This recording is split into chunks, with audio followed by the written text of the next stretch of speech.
Every morning, the countdown begins for the markets with meticulous research and analysis designed to help you capitalize on the trading day.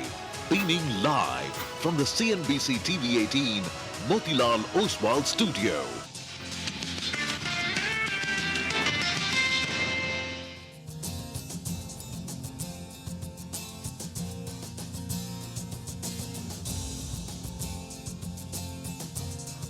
Good morning. You're with us here on a fresh new edition of Bazaar Morning Call. We are coming to you live from the CNBC-TV18 Motilal Oswal studios. I'm Prashant. With me, my colleague Surabhi and Nigel. It's a rainy day, guys. Yeah. Actually, I'm glad it's raining because July so far was absolutely dry. I mean, it should rain. It is raining. It was pouring. Yeah, absolutely. And, set for the weekend, perhaps, with the beautiful weather, at least in this part of the country. Yeah. And set for some fireworks between Mr. Powell and Mr. Trump. The men were together viewing the new Fed building. So, yeah, lots to talk about. That was most entertaining, right, overnight. But also a word on, Look at that. Look at them. And the commentary was in, the exchange was even better. You know what I thought of that visual? Pure cinema. I mean, the first thing which hit me is that compared to Powell, Trump is really tall. That's the first thing which came to my mind. Maybe Powell is too short. But anyway, we'll get to that in just a bit from now and talk about in terms of what happened. Let's take it from the top, right? What you need to know as we begin another sort of trading session. You basically have U.S. equities which continue to drift, but drift in the right direction, which is up. The S&P was up, Nasdaq was up. Russell, the small cap index in the US didn't do well. That was slightly lower. But otherwise, I mean, the benchmark large indices once again drift higher is what we've seen, like for the bulk of this week earlier. You had data points, lower initial jobless claims, which is good news. Strong US PMI. I mean, essentially supporting price action. So the macro data points were supportive. Macro markets, 10-year yield, 2 basis points higher, 4.4. I mean, basically, we've been between 4.35 and 4.5 for a while. Dollar index, 97.45. But of course, we've kind of fallen quite a bit and just a small push up. Oil prices around 69.5. Actually, none of these indicators have done anything spectacular, even anything, biggish for a while now. So they're all little up, little down, but not really going anywhere.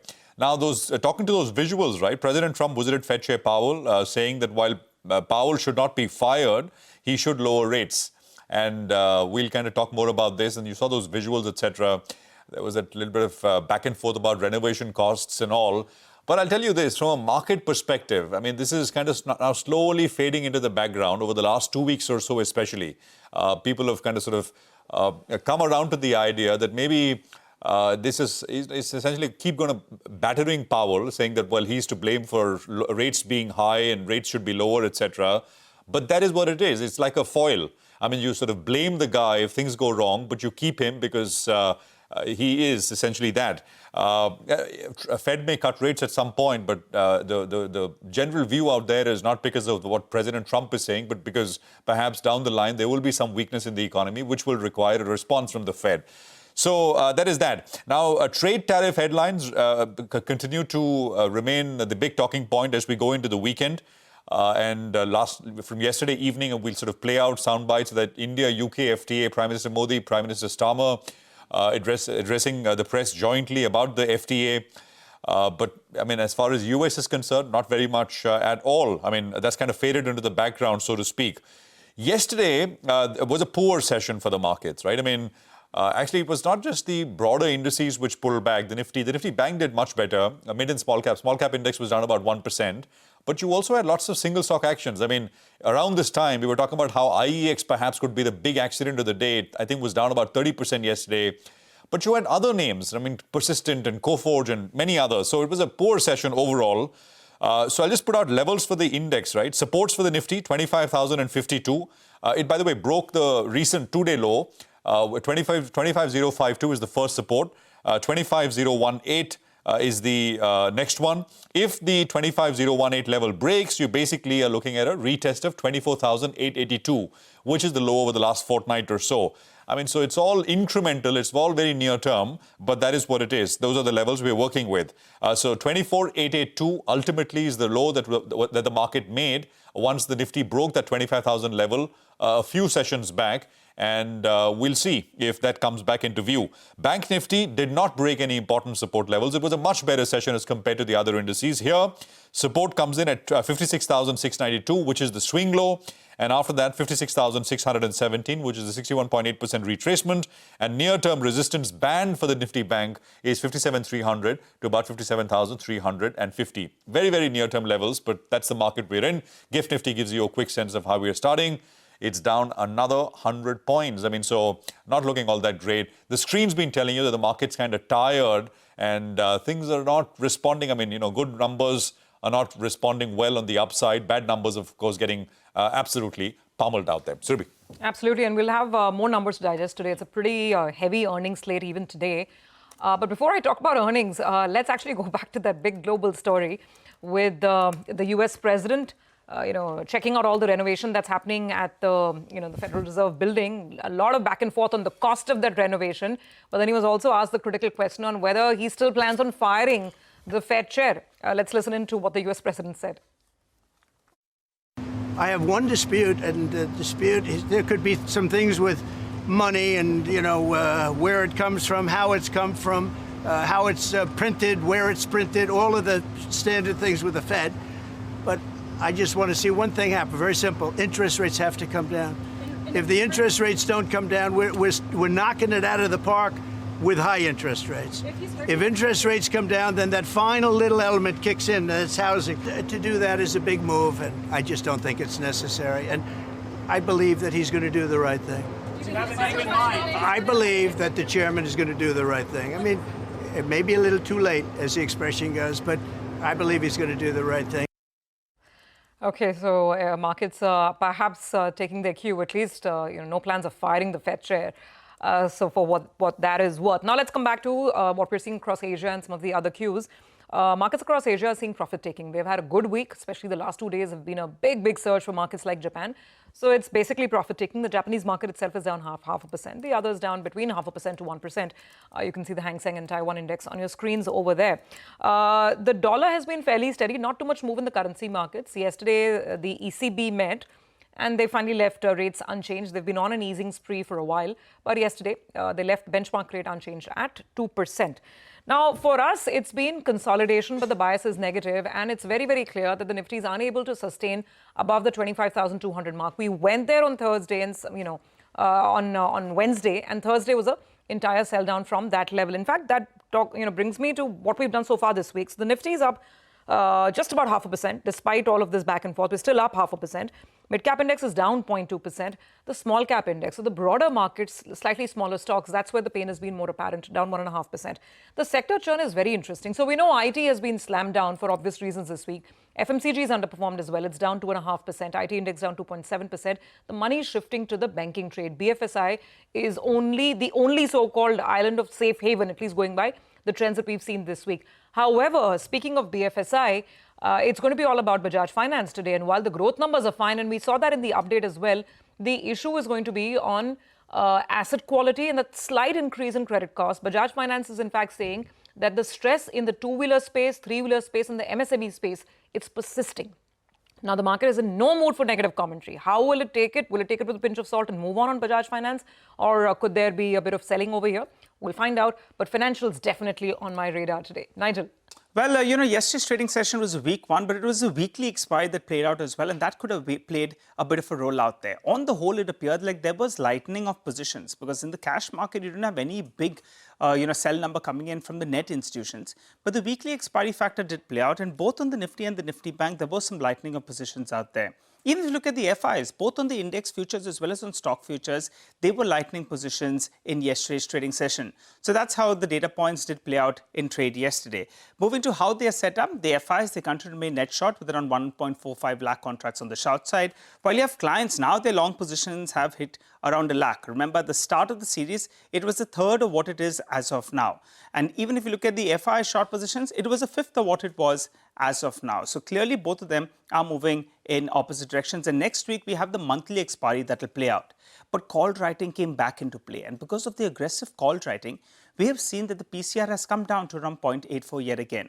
in yesterday's trading session went to around 1.1. And the 25,100 call, 25,200 call, both of them were very, very aggressive in yesterday's trading session. Between them, it added close to around 80 lakh shares. So the call writers, they're getting very, very confident. Sometimes, they can get stumped on the wrong side. But in terms of levels that we're looking at, well, on the downside, the recent low, which comes in that vicinity of around 24,850, well, that's going to be the important mark. The low is at around 24,882. So you'll want this level to get defended, 24,850 ballpark. On the upside, resistance comes in going by the options data at around 25,250.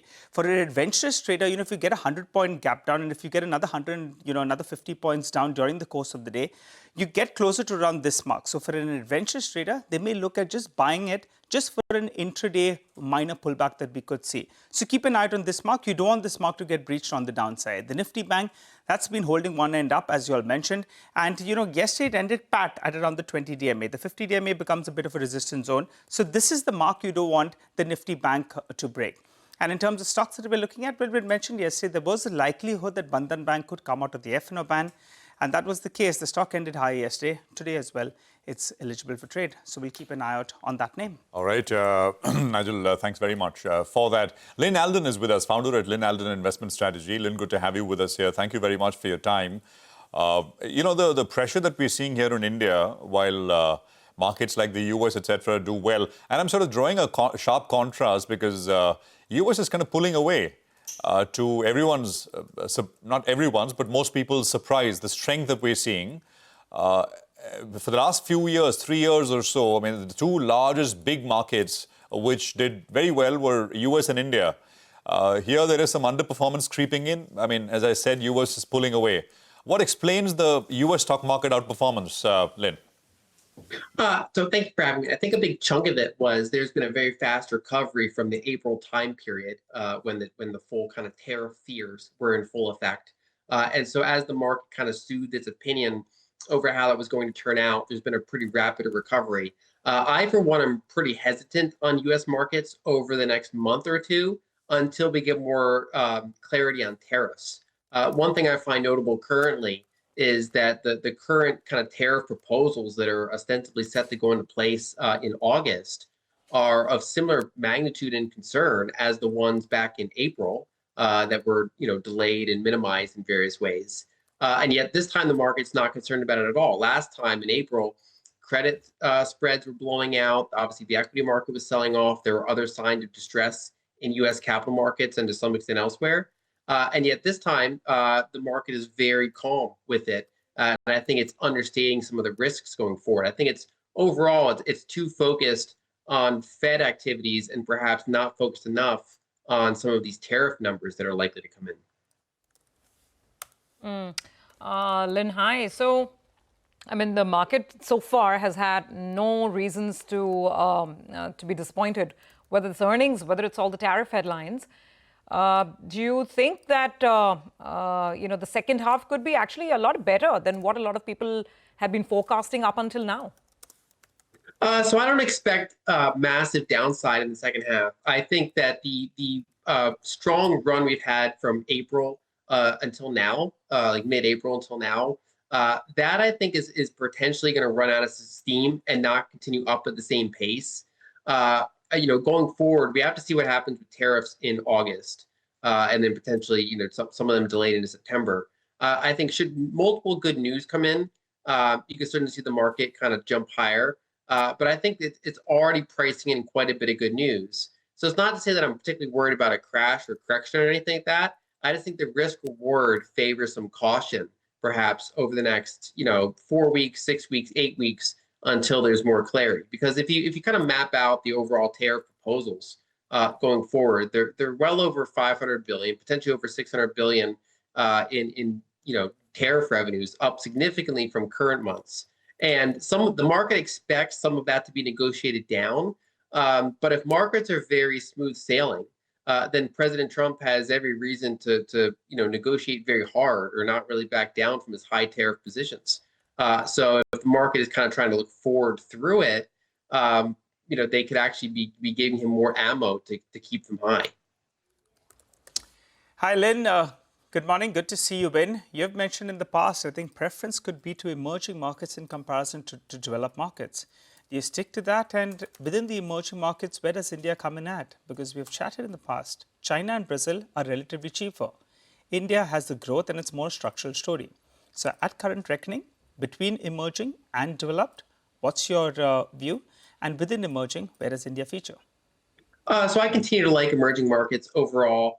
Some of my favorite areas continue to be Latin America in particular. Right now, for example, Brazil's under some optical issues because they're potentially facing 50% tariffs from the U.S. based on this latest round. The good news is out of a $2.2 trillion economy, they've got a little over 40 billion in annual exports to the U.S., many of which are agricultural products that over time could be redirected elsewhere. And it's just a very under-owned market. I think similar is true for China. India overall has not been as out of consensus as some of these other markets have been. And so I still think that there's a catch-up trade to be had with some of these more value-oriented markets. But I like emerging markets pretty broadly. I like Eastern Europe. I like Southeast Asia. I like certain parts of Latin America and China and India and elsewhere. So I do like the broader play. I don't think this dollar bear market is entirely over. I think it got overdone for a period of time. It's going through a little consolidation and a bounce, in recent weeks. But I think when we look forward another 18 months or so, I wouldn't be surprised at all to see a lower and lower in the dollar index, which can help give emerging markets a little bit of fuel. Okay. All right, Lyn, we'll leave it on that note for this morning. Thank you very much for joining in. You have a good Friday and, of course, a great weekend ahead. Well, with that, let's move on and talk about all the interactions that are lined up on the show today. Coming up at 8:35, we'll bring you excerpts from our exclusive conversation with Sid Swaminathan of JioBlackRock Asset Management as it gets the SEBI nod to enter the Indian mutual fund industry. At 9 a.m., we'll have with us the management of CG Power and Industrial Solutions, talk about their first quarter performance and outlook. Harish Krishnan of Aditya Birla Sun Life AMC is our market master of the day. He joins it at 9:20. At 9:30, we chat with the management of Hexaware Technologies, talk about the company's latest earnings scorecard, and of course the outlook ahead. After that, we have the management of Canara Bank joining in. Remember, Canara Bank popped 5%. Good numbers coming through yesterday. So Mr. K. Raju will join in to detail out that performance. At 9:50, we'll be speaking with Mphasis. The company came out with the numbers yesterday. And we'll get a view on how the rest of the year is looking like. Nitin Rakesh and Arvind Viswanathan joining in. And towards the end, our special segment, it's the economy coming up. Today, Lata will speak with Soumyakanti Ghosh of SBI and Bhavesh Jain of TransUnion Sibyl as bank loans to MSMEs have surged in the first quarter. And we'll find out what the asset quality trends are looking like. Time to take a short break. On the other side, we go full throttle on stocks in our top 10 segment. We're looking at REC, Mphasis, eClerx, Sun Pharma. All of them will be reacting to positive news flow. On the flip side, Bajaj Finance, IEX, Hexaware, Phoenix Mills, Cyient, and KFin Technologies will be reacting to negative news flow. Take that break, come back, we'll get into further detail on all of those names.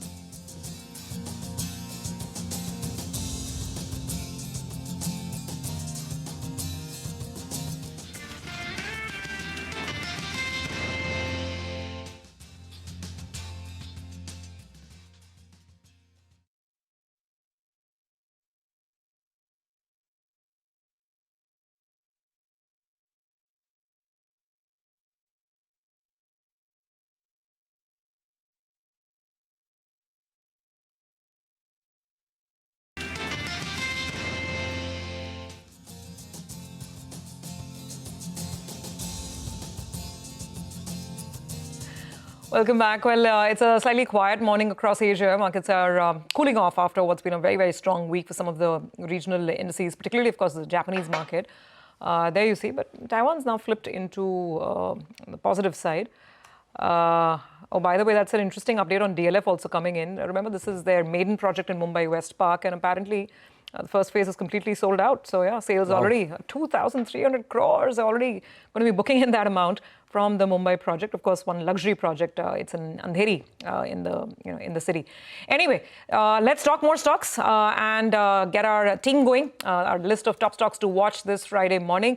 Guys, morning to all of you and happy Friday. Well, let's start with Bajaj Finance. Gaurav, first of all, will it be happy or not, given the slight increase in credit cost? Well, yes, when we look at the numbers, they actually look good. because profit has increased almost by 22%, even it delivered 25% AUM growth. But what remained some negative is that the commentary on credit cost. What has happened is that the credit cost has remained at around 2%. So let's understand the numbers around that. Gross NPAs and net NPAs, they have increased almost by 75 basis points. As a result, when we look at credit cost, that has remained to around 2% on a sequential basis. What management commentary suggests is that the stress is specifically coming up from 2 and 3-wheeler segment and also from the MSME segment. Now, what they're saying is that going ahead, there will be some slowdown in these segments. They believe that at least for the first half, the stress will remain. And when we look at the other commentary, although they have maintained their credit cost guidance around 185 to 195 basis points, it may be taken in a negative way because the credit cost has still remained elevated. Other than that, when we look at brokerages, there also we did not see a big cheer for Bajaj Finance. In fact, JM Financial, they have maintained their target at 1,000 rupees. What they say is that the near-term concerns around the growth and asset quality will keep the stock actually in line and also range bound. On the other hand, we also have JP Morgan who downgraded the stock to neutral. We have UBS who still maintains its sell rating at a target price of 750. Macquarie also maintained its target price of 800. So definitely not a big push that we saw from brokerages as well on Bajaj Finance this quarter. Well, it's a Friday. Surbhi said they're looking happy. Just look at the faces. All of them. I think Sonal is the happiest. These are earnings faces, I can see. This is earnings season faces. Earnings season, any weekend is like a big relief. I think I've seen around 60 earnings seasons here at CNBC-TV18. What a relief. All these guys are going to be enjoying this evening. But Gaurav, coming back to you, you have had a very, very hard week. REC, those numbers look good. Well, as Harish said, actually numbers look good, and the reason being, on the flip side, we could say actually the credit cost was something which actually pushed the profit for REC. So let's understand the numbers first. Net interest income increased almost by 17%. It was in line with the street's expectation, which is the operating profit that actually increased just by 4.8%. There was a little bit of disappointment because of the loss on fair value, which actually dragged down the operating profit. But on the other hand, credit cost, now company has reported negative credit cost for the quarter of around 670 crores. This was led by one of the NPA accounts of TRN Energy, where we saw a resolution happening, and as a result 270 crores of provision was brought back. On the other hand, this actually pushed the profit up almost by 29% on a year-on-year basis. Let's also not forget that net interest margins also improved on a sequential basis. On the loan book front also, when we look at disbursements, that remained very strong at around 32%. But the loan book growth number actually came at around 10.4%. It was a little lower than their own guidance of around 12% growth for the year. But definitely, I think the street is going to take credit costs in a positive way because the gross and net NPAs have also fallen down. So that was actually something positive for REC in this quarter. Yeah, no, absolutely. More financials a little later. Thanks very much, Gaurav, for that. Keep an eye out on those names, Bajaj Finance in particular. IEX is the big one, right? I mean, sold off big time. News, of course, is now well known. Vivek, tell us more. Did you, by the way, see how much of the equity got changed hands yesterday? I think it's a substantial, over 10%, Vivek?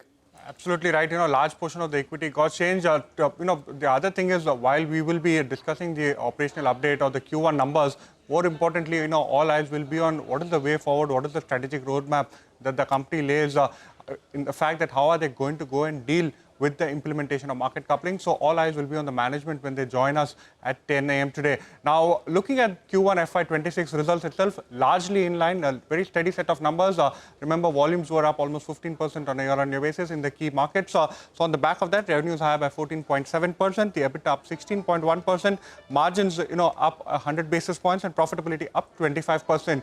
Now, there's one sentence that the management has given in the press release. They're saying that the company is currently undertaking a detailed impact assessment of the implications of the regulatory change, that is market coupling, and will keep the stakeholders informed of any further developments. Now, the important part is, what is the company said? The collectives, which is the day-ahead market, RTM market, and the green day-ahead market, actually constitute close to 75% of the volumes which will be impacted by market coupling. So all eyes on the management, and we'll also need to see whether they have anything in the arsenal to go ahead and challenge this particular order.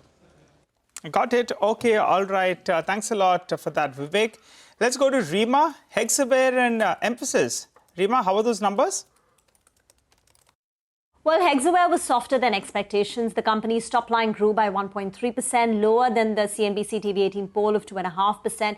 The way we calculate margins have come off sharply to 12.4%. And there's this big increase in the other expenses, which is to do with provisions, impairments for select customers, etc. But the way the company calculates it, and they've given adjusted margins, that has gone up to 18.1% versus 17.1%. But there is this big jump in the other expenses, which is hurting the company. Also, from the press conference, while they haven't given a quantitative number for the guidance, just the body language seems to be that they've toned down their expectations for growth this year. So last time, they just sounded a lot more positive. I remember they said Q2 is going to be a good quarter, Q3 is going to be a great quarter. Right now, all they're saying is that we see continued softness in the macro. The slowdown is cyclical in nature and not AI-driven. Margin guidance remains unchanged at 17.1 to 17.4%. Now, for Mphasis, on the other hand, revenues are a miss. It's okay, it's 1%, but lower than expectations. Margins are in line, but the deal wins are very strong. The company's reported the highest ever deal wins at $760 million. And even after this conversion, they say the pipeline is the strongest ever, and 68% of that is AI-driven. Okay, all right, Rima, thank you very much for that. 9:30 a.m., you'll hear from the management of Hexaware, and they'll be with us a little later after that. We'll have the management of Mphasis join us as well to talk about their earnings. So that's the lineup which is coming up in a bit. Well, let's talk about Phoenix Mills next. Sonal is here with details. Sonal, good morning. Good morning, Prashant. Well, this time around for Phoenix Mills, yes, there was growth, but it was a muted growth that we saw. Overall, revenues were up just 5%, EBITDA grew just 6%, margins were flat on a YY basis, profits were up 2%. While on the mall side, consumption was in double digits, up 12% to come in at 3,588 crore rupees. The retail EBITDA for the mall itself was just up 4%. And if we talk about the most famous and the highest consumed or the mall with the highest consumption, that is Phoenix Palladium, that's where the EBITDA was up just 2%. Their market city Bengaluru saw a decline of 10%. Market city Pune saw an uptick of just 3%. So overall, the EBITDA from malls or bigger malls was lower this time. In an additional news, the company has bought out 49% shareholding of Canada Pension Plan Investment Board. This is in their JV Island Star Mall Developers, and the aggregate consideration of around 5,500 crore rupees. This will be paid over 4 tranches, and the company will be funding it via a mix of buyback, capital reduction, and dividend payout. Okay, all right, got that. Sonal, thank you for it. Let's go to Rima, a couple of Midcap IT earnings, and let's see, hopefully they'll be better than what we had yesterday, Rima. Well, Sayan, perhaps not. The company's at a group level, the revenues are down 9%. Margins have come down sharply to 9.5%. Profits are down nearly 10% on a quarter-on-quarter basis. They've done a lot of restructuring. There is this key business DET that we capture. And there again, it's muted. Revenues are down 1.5%. Margins have come down to 12%. And the company says in the conference call that the environment is tough. One of the orders that they were expecting to close has been deferred. eClerx, on the other hand, was a fairly steady set of numbers. Revenue growth 3.3% quarter-on-quarter. Year-on-year, it's about a 16.5% growth. The company's EBIT margins have been largely maintained at 19.6%. So that's an okay set of numbers. Signed is a bit muted. Okay. All right. Thanks a lot for that, Rima. Well, hopping across to Vamakshi, who's been making a lot of slugs and putting a lot of data points together. Today, KFin Tech is on your radar. Vama, take it away. Well, absolutely, Nigel. It's a slight miss as far as the earnings are concerned. Revenue saw a downtick of almost 3% sequentially. Now, keep in mind that the street was anticipating the revenue to be flat, but that hasn't really transpired. Apart from that, the employee expenses for the company grew by 10% sequentially. This was partly offset by other expenses, which dipped by 17% Q-on-Q, but that was not enough, and resultantly, the EBITDA margin came under pressure, down almost 170 basis points quarter-on-quarter, but it was slightly better than what the street was expecting. Resultantly, EBITDA came in at 114 crores. This is only a 1% miss as far as street expectations are concerned. The net profit, on the other hand, came in at 77 crores. This is a 9% sequential decline and came in nearly 2% below what the street was expecting. Now, let's look at what, how the segments performed. The domestic MF solutions business, which comprises of nearly 75% of the company's revenue, saw an uptick of 3%. Issuer solutions and international solutions, on the other hand, saw a dip on a quarter-on-quarter basis. And when you look at the margins, they've declined across the board, across domestic MF, issuer solution as well as international solutions. So therefore, slight miss, margin compression seen. Okay, all right. Thanks very much, Vamakshi, for that. Sun Pharma is the next one we want to focus on. Vinny's got more details here. Vinny, good morning.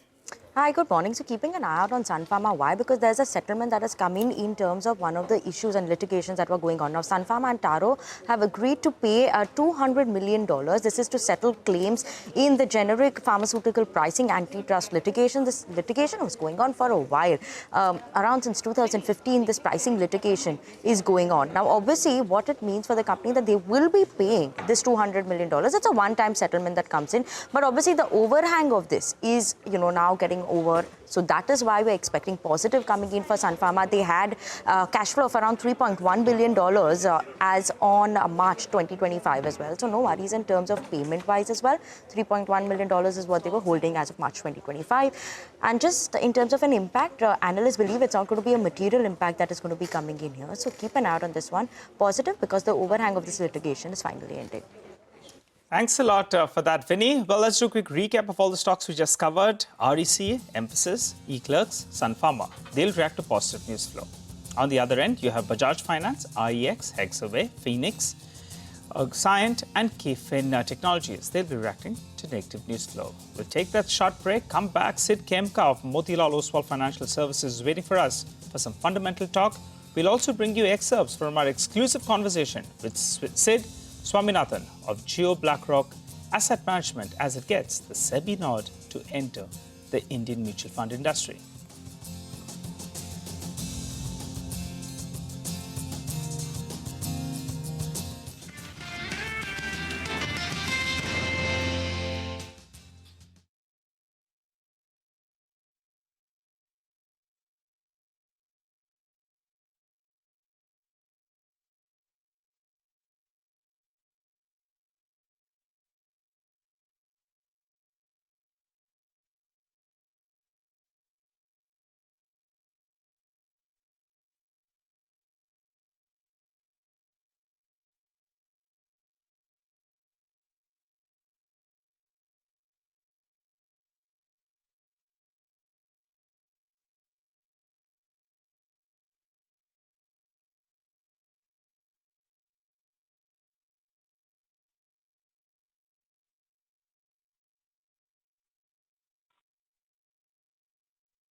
One, two, three, count, 1, 2, 3.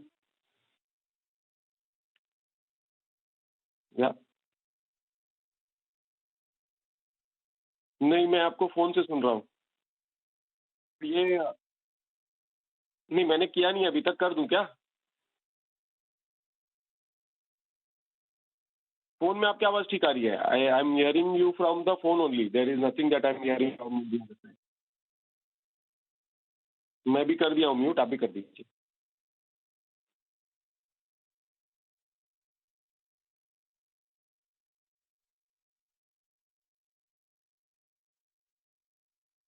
Management at Motilal Oswal Financial Services joins us on the show. Hi Sid, good morning, good to see you, Ben.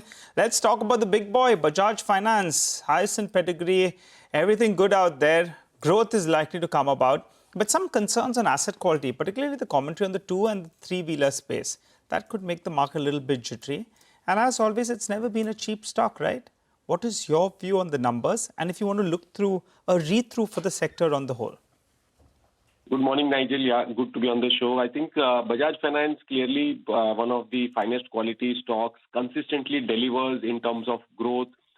Even Q1 net profit grew 22%, which was in line with our expectation.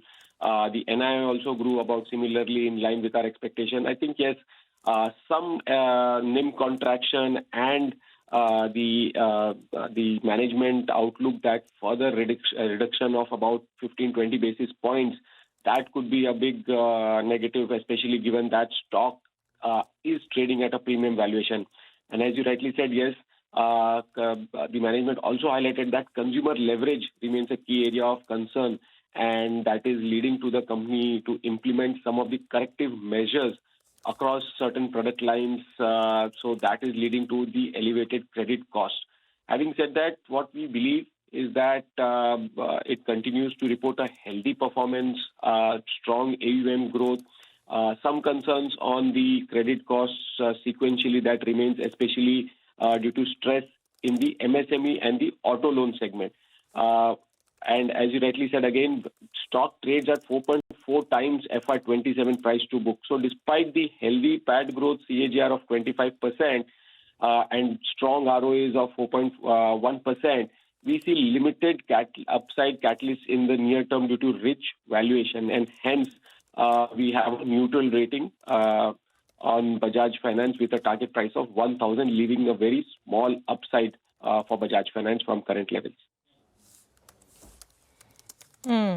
Okay, that's Bajaj Finance. We have to see how the stock reacts and whether it chooses to see the brighter side of things or not. Siddhartha, hi, morning. What about some of the other names? If you talk about, for instance, yesterday's earnings, IT has been the big talking point. Do you advise at all venturing in and say, buying the dip on a Coforge, or do you think that these stocks are now running the risk of further corrections just because they've run up, valuations are high? So definitely, I think if you look at some of the IT names, especially the mid-cap IT names, the expectation was of a very strong earnings growth, and that is where the impact was. So the earnings becoming softer, and some of these stocks, Persistent, Coforge, they are very high value stocks. So hence the market impact in terms of the negativity that we saw. But what we believe is that the overall outlook remains positive. There is a beat on revenue. Margins, yes, a little bit have been a miss. So with a strong executable order book and a resilient client spending across verticals, we believe it bodes well for a company like Coforge. In the near term, I think the stock could languish a bit, but definitely one of the high quality names in the mid-cap IT that one should look at accumulating at lower levels. So we remain positive on Coforge from a long-term perspective. We have a buy rating, and we have set a target of 2240, which is a good, decent 30-35% upside from current levels. Yeah. Post our interaction yesterday, guys, with Mr. Sudhir saying, I spoke in the evening to a bunch of investors, and they, now, of course, when there's a bit of a, it's not disappointment, numbers are still very, very strong. But the basic difference, when we used to speak with the company, right, they're growing so fast, others are not growing so fast. So people are now starting to question whether, Coforge has been taking on lower quality work. Yes. To get those very high growth rates on the top line. But margins are lower. And I asked that question yesterday to the company, that margins are substantially lower to even large cap IT. Yeah. Large cap IT is north of 20%. And of course, I mean, there is that bit about, Nigel, I think, which you addressed, which is the third party. The AI data center the capex investment, etc. as well. So we'll see. But there is a fair bit around this, and we'll see how this pans out. But there's Mphasis, Hexaware, lots of mid-cap tech. Anything else you like there from in that space? The mid-cap space, mid-cap tech space, Sid? So, Prashant, I think Persistent is the other one. Both of them has corrected. I think that is where the outlook is. And as you rightly said, yes, again, some of these companies are doing that heavy lifting and spending a lot on the new age digital as well as on the AI capabilities. And hence some impact on margins in the near term. But the two top picks for us in the mid-cap IT names is Persistent and Coforge, both of which we like from a long-term perspective. Okay, what we'll do is we'll take a quick break here and we come back in just a bit from now with more as far as stock discussions is concerned, and there is a lot to address. And of course, we'll get you that JioBlackRock conversation as well, JioBlackRock AMC conversation as well. Stay tuned.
Welcome back. We got JioBlackRock, which is the new powerful entrant in India's 50 lakh crore mutual fund industry.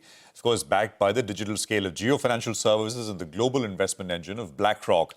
It recently received a SEBI approval in May of 2025. The firm has launched 3 debt-oriented NFOs, money market, overnight and liquid funds, and raised about 18,000 crore rupees. I caught up with Sid Swaminathan, the newly appointed CEO of that entity, which is JioBlackRock AMC. This is his first television interview since taking over. Just some interesting data points and some sort of perspective on how they plan to build the business out. Listen in. The value proposition for the funds that we launched with the target segment being primarily institutional really resonated well. And that was evidenced by just the sheer number of institutions that participated in the first set of NFOs, and that continues to grow, even post NFO. And then the brand that you talked about also clearly has a strong pull, which was evidenced by the retail participation that came into these funds as well. So, combination of solid value proposition on the funds themselves, along with the trust and recognition of the brand, I think worked really well for us.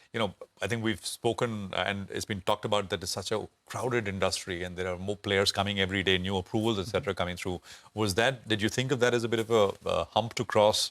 And now that you've raised this money and quite successfully, a large number, is that a question which comes up now or not really? Yeah, look, I think for us, if you take a step back, right, the industry, when we chose to enter the market here, it was also more about where the industry is going to go to from here. And we see immense potential for this industry to grow. Penetration is still fairly low when you compare it to other markets, but we're seeing the trend of more and more investors coming into the markets themselves growing. So this could easily be 2-3x in 5 years' time from now on, just in terms of the size. So I think the growth is there. Yes, more and more entrants are looking at the same thing that we are and coming in, but I think there is still space for all of us. There is still space for innovation. And I think by helping to grow the market, we will be successful along with all other participants in the market. That's how I look at it. You have 5 approvals to launch 5 index funds, right? That's right. Equity and debt. Correct. 4 equity, one debt. That's right. And by when will we will see these in the market? So we're not going to put a date on it just yet. We need to go through some more steps before we confirm that. But imminently is the timeline for us to launch those 5 funds. We ask companies who join us, what's the revenue target? Is there an AUM target with these funds? No, we don't. Sorry to disappoint you, but no. The way we're looking at this, and I can get into this in more detail if you want. We are coming to market with differentiated propositions, as well as a differentiated digital-first distribution strategy. So there is a lot that we need to test and learn in this market. We've done the first set of NFOs.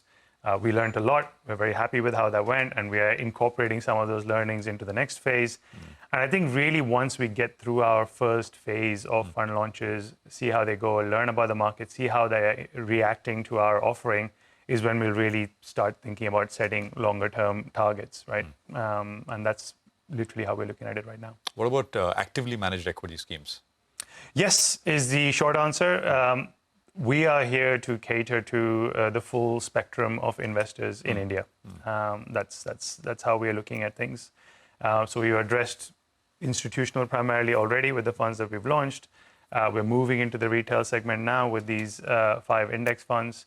And I really, when we think about investors in general, for me, it's not about active or passive. I think it's about active and passive, because I think both play a key role in the overall asset allocation that an investor should have in their portfolio. So yes, is the answer. We will be launching active funds in the near future. We are looking at it through the lens of what is differentiated that we can bring to the market. So we've assessed what is available in the market right now. We've also assessed some of the capabilities that we can bring. Remember, half of the joint venture is with BlackRock, which has had decades of experience investing globally in markets. Shareholders of Jio Financial Services are watching, and they want to get a sense of what will be the size of the AMC business with it. How important, what size, but how important will the AMC business be when they kind of sort of look at, like a SOTP of the entire company, etc. Can you give us some way to think about this? Not exact numbers per se, but... Yeah, look, sorry to disappoint you again by not giving you numbers, but the way we look at it, right, and I said this at the start, the first belief here is that the growth of the market. So this is a market that we think can grow, 2x, 3x from here in the next 5 years. And yes, we want to be a significant player in that market in that time period.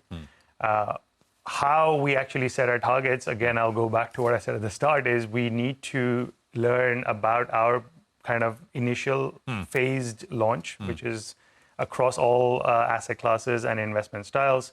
And then we will evolve the strategy as we go from there. Our aim and vision, obviously, is to be a big player in this market in the near future and be a big component of the entire Jio Financial Services ecosystem. Internally, is there a target? You want to be amongst the top 5 in terms of AUM or some such metric? We haven't set any of those targets as yet. Must have some kind of idea. You want to do well, but you're not setting yourself targets. You'll kind of sort of respond to how the market... Like I said, we're really approaching this as a true startup where we want to learn and then evolve and adapt, and then we'll be in a better position to actually set some targets. Many in the market feel that maybe in financial services with JioBlackRock and Jio Financial Services, we'll see like a telecom moment, complete disruption.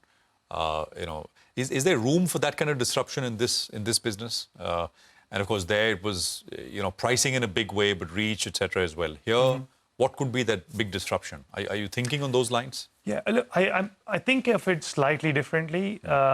Firstly, the industry itself is very different. So, the regulations are different. The level of competition that's prevalent here is also very different.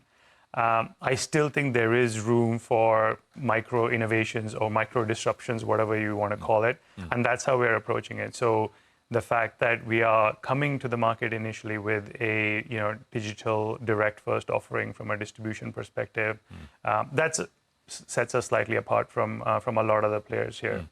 Some of the funds that we're bringing to the market, you will see in due course, also have a very different sort of investment style relative to what's available in the market. So that's another change.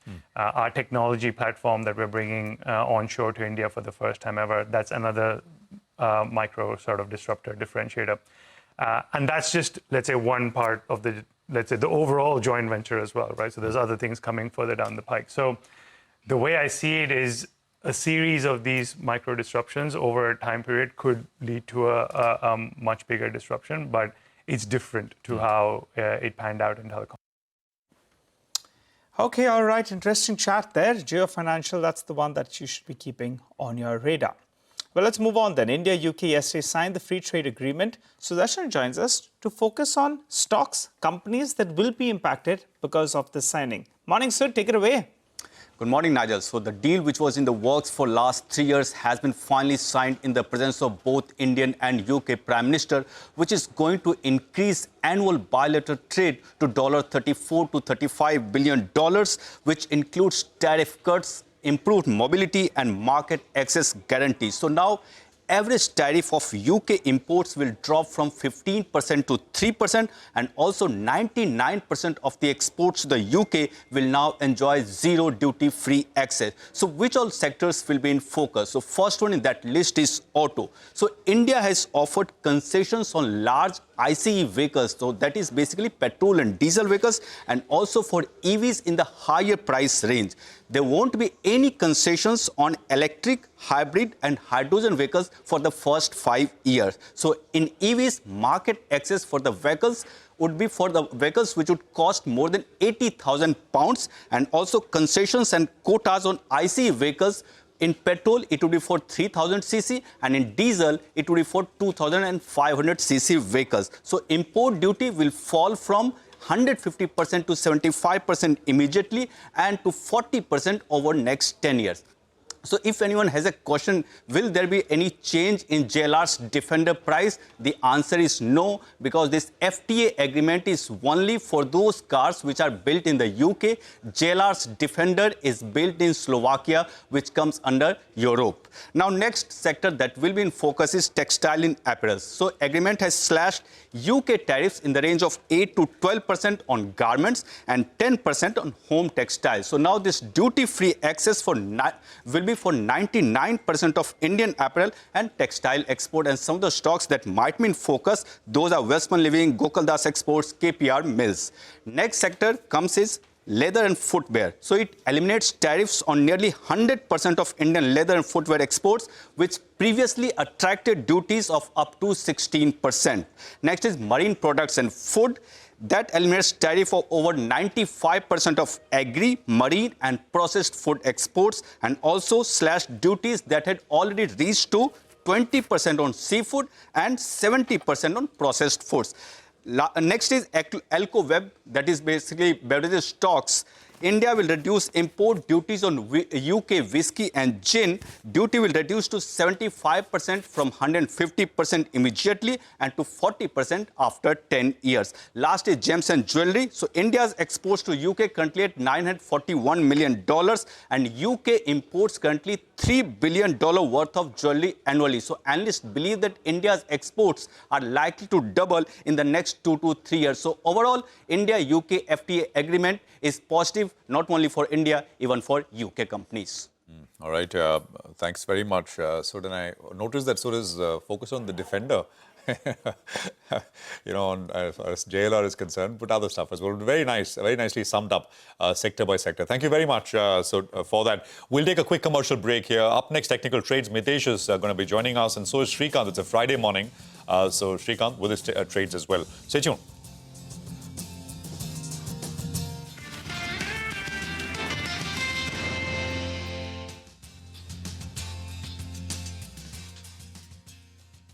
Week for the market. I mean, the Nifty has been consolidating. It's not falling, but it's not rising either.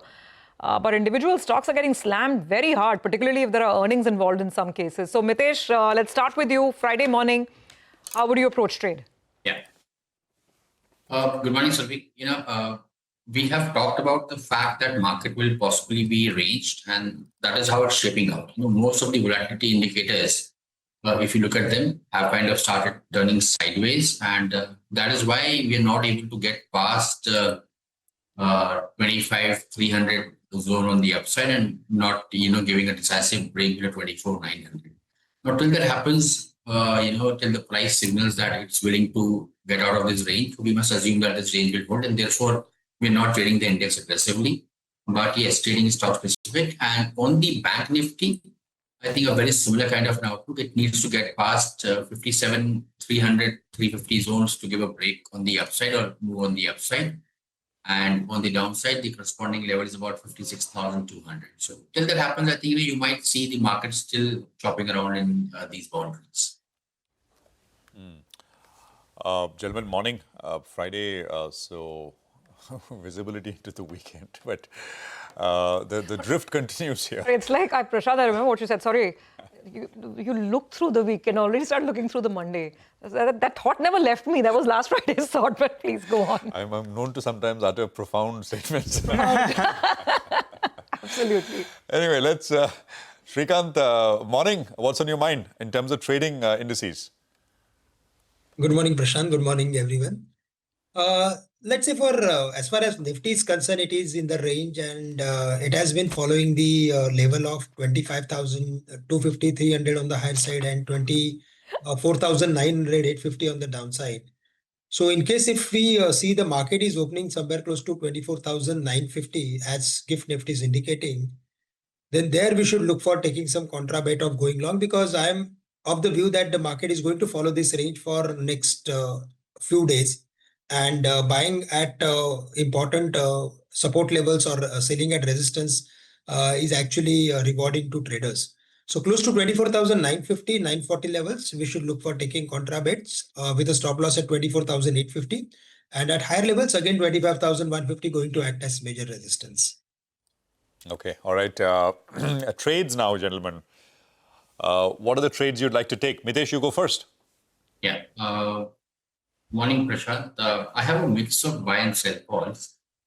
Birlasoft and Coforge. So both from the IT names, they had a negative setup, and Coforge, of course, was in the news with decline, a strong decline with big jump in volumes. I'm looking at targets of around 1625, 1620 to begin with, and maybe even lower levels can be tested. But that's the initial target, and therefore a sell with a stop just about 1701. While Birlasoft would recommend selling with a stop at 404 for targets of around 380. And on the buying side, as Indian Bank, buy here with a stop at 640 for targets of 675. Correspondingly, Fortis, which made a fresh high and it was a recommendation earlier as well, now can be bought with a stop below 830 for a target of around 875. Okay. All right, got it. Mitesh, Shrikant, what about you? Stocks for you today? Yeah, I would like to go with PSU banks. There we are seeing good amount of buying strength, especially after the quarterly numbers of Canara Bank. We like Bank of Baroda. It is around 245, 246 levels. Here we can keep a stop loss at 239. It is forming some ascending triangle sort of formation. So based on its formation, I'm expecting stock to move towards the levels of 260, 265 in the near term. So it's a buy at current levels, Bank of Baroda. We also like Grasim, and it is available at its 50% retracement ratio. It rallied from 2500 to 2900. Now it is again correcting back to its support levels. So close to this 2700, 2735, we should look for creating some long positions with a stop loss close to 2690. And again, we can expect 2850 sort of levels on the high side. Okay. All right, gentlemen, got that. Thank you very much for all the trades. We'll come back to you a little closer to market opening. 9 a.m., let's focus on some earnings as well. The first company on our radar this morning is CG Power. The company's growth in the first quarter seemed quite healthy. Order inflow was quite strong. Margins came under a little bit of pressure. In fact, the top line grew by about 29%. But if you see the EBITDA margins, then from a level of 14.7%, EBITDA margins came down to about 13.2%. So let's understand what's been happening and what the outlook is for the rest of the year. We have with us Amar Kaul, Managing Director and CEO at CG Power, joining in. Amar, great to have you on. Morning. So let's just start by understanding the top line growth. How much of that is your base business, the organic revenue itself, and how much came in through the recent acquisition that you made? Sorry, there's a voice issue. Can you repeat your question? Yeah. I was just asking that the top line growth of 29%, how much is it organic, the ongoing base business, and how much came in from your recent acquisition, right? Axiro. Yeah. The acquisition that you just made. Okay, that's fair. If you just split that, talk about Axiro scale up and give us a view on the growth on the base business itself, what you're seeing this year. Sure. So if you look at, 29% you talked about the top line growth, that is the consolidated basis. So our standalone business is at 25% growth with a PAT growth of 23%. So which is in sync with the way we are seeing the growth. And if I look at consolidated level, which is acquisition of Axiro, that has already been completed, and I think this will be the transition year. They already started getting the revenue, but yes, when you acquire a company, the first year will be the transition mode, and then it starts going up. Yeah. So if you could give us a sense of scale, and that's very impressive. The base business itself grew at 25%, so we've noted that. Now talk to us about the scale up in Axiro. In FY26, how much will it add to your top line? And in FY27, when it's fully integrated with your operations, then what can we expect? And so then total growth going into FY27, what should we work with? So we would expect Axiro to be at about 400 crores approximately to bring in this financial year and keep building on the same. At what growth rate? Good morning, Prashant here. What rate of growth? It's basically, we just acquired the company. So I would say it'll be a bit shade above what was done in, it was with Renaissance last year. So it'll be a shade above that. Which is, if you can give us a number. The shade. Amar, at what, roughly, I'm not looking for specifics here, but just, over 400 crores, what's 27 going to look like and after that? So long term, as you know, we don't give, forward-looking statements in terms of the growth numbers, but I would say even the growth will be a double-digit growth to start with. Double-digit. The aspirations are huge there. Okay. Amar, just one question on the OSAT, and we've spoken about this in the past as well, right? That has come online, it's showing up in your revenues, it's showing up in the bottom line as well, although in a negative way. Could you talk to us about where that stands now in terms of starting up and when will that business break even? Because it it is taking a little bit out of your net numbers right now. But of course, that's a matter of time. Yeah. No, fair point. And as you know, see, semiconductor, India had no access to it. So it's a long-term investment. That's why it's a strategic investment. But the good news is, I think what we have been able to brought into the country is the technology of OSAT. The second good news is also that the project is ahead of the target. So hopefully in this quarter itself, we should be soon announcing the inauguration of the first facility, which we call the mini facility. And then it takes about 9-10 months approximately for approval and making sure that it gets commercialized. And FY27 will be the main plant, which is a larger one. So both the projects are going exactly in sync with what we had planned for. All right. Hi, Amar. Good morning. Good to see you win. You're sitting on a solid order book of around 13,000 crores. For the year, what kind of ballpark revenue growth can you deliver in comparison to last year? If you could help us out with a broad range. And also, what about margins? Power systems, the margins are very, very encouraging. Can those margins sustain? And do you expect the industrial systems margins to improve now that, there are some kind of price increases that could come about? There'll be execution of coverage orders as well. So what is the margin improvement we are penciling in from here on? Yeah, hi, Nigel. Fair point. So two things from the order book that we have, which is pretty healthy. So we'll continue the growth momentum that we have. As I'm saying, with the growth that we are seeing, we will continue that momentum. Amar, we have lost you, Amar.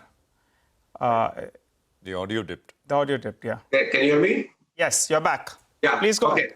So I was saying the order book is strong, so we'll continue the momentum of the growth that we have demonstrated in last few quarters.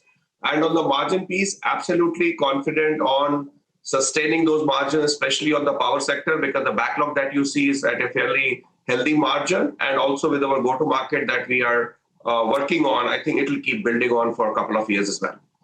And on your other... Sorry? Yeah, please go ahead. So on the if you would have seen industrial, there was a bit of pressure on the margin, but yes, we are taking the steps on it. Railway was a big function of that, where it was a mix issue more towards traction electronics. So that mix we are addressing. Plus, we are also looking at VAV to make sure those costs are going out, and also keep expanding into the new areas. So 30% revenue growth for the year is on the cards with margins in the vicinity of... I cannot put a number on that, Nigel. So you can continue the momentum, right? The same momentum. Yeah, the momentum. So the momentum in the first quarter, you've done 29%. So you'll continue that. Maybe you'll do better as well. You have some of these new, capacities that are coming on stream. So we'll see. We'll keep it at keeping up the momentum and margins in the vicinity of improve around 100 basis points or thereabouts. So for the year on average, 14 to 15% is a gettable margin? Blended? Oh, yeah, absolutely. Got it. All right. That's out of the way. Just one more point on the QIP. You raised some money. The street wants to know, is there some big inorganic plan that's on the cards? Sorry, I lost you in between. Is there any inorganic growth plan, sir? Oh, yeah. So yes, so we did raise funds, money for QIP. And as you know, one is to fund a bit of on the OSAT piece, as well as we are continuously looking at the pipeline of acquisitions. So we didn't want to wait for money at that point of time. And, some of these acquisitions can happen overnight. Some may take a bit more time. So you raise as we get closer, we'll, of course, keep you informed. So you raise when you can, Amar, right? Are you interested in the Whirlpool stake, Amar? Sorry, come again.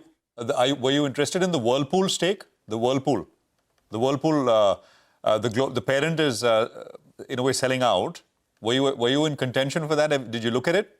No, not really. Did that ever come up? Was that or it never came up? No, I think we don't go specifically unless we don't crack a deal. It's no point going into the details of that. Okay, but you're not looking at it now, right? You're not. There's nothing happening there. No. Okay, so Whirlpool, not on your radar, but growth definitely is. Good speaking this morning. Thanks so much for joining in and giving us a sense on the business. Okay, I'm going to, thanks very much. I'm going to just pull it back to the market and pull it back to one stock. And this is what we had highlighted in our opening conversations this morning. Look at Bajaj Finance. Not what the market needed, but that's what you have to deal with. 5% down in pre-open. Growth is fine. There's absolutely no issue. Credit cost has inched up marginally, a couple of basis points. Gross NPAs have inched up 4-5 basis points, not more. But their commentary, the commentary is about stress persisting in two-wheeler, in three-wheeler, and MSME. And this market is in no mood for anything even remotely negative. It's just, we saw that playing out on some of the IT stocks yesterday. This morning, Bajaj Finance. Prashant? Absolutely, and it's the commentary, which is the problem where they're talking about some stress. I think Gaurav is here, right, with some of that commentary, specific commentary. Gaurav, quickly. Well, yes, when we talk about Bajaj Finance, what they have said is that credit cost is likely to remain around 185 to 195 basis points, but for second half, for the first half of the year, we will see some kind of stress, specifically from MSME and two-wheeler and three-wheeler segment. And as a result, when we look at brokerages, they are also not sounding bullish. In fact, JP Morgan has downgraded the rating to neutral. What they're saying is that the stock remains best when it comes to valuation, but at the same time, at least in the near term, we may not see any kind of re-rating happening. In fact, we also have Goldman Sachs who maintain their neutral rating. On the other hand, we have got Macquarie, UBS, Bernstein, all are actually a little bearish with the stock with underperform or sell rating. We also have CLSA today who actually highlighted one point. They have maintained their outperform rating and a target price of 1150. What they're saying is that in this environment, delivering 25% growth is something which is positive about Bajaj. But at least at this moment, it seems that the market is not factoring in that. They're still more concerned about the credit cost commentary, and as a result, we are seeing some kind of pressure in the Bajaj Finance stock price as well.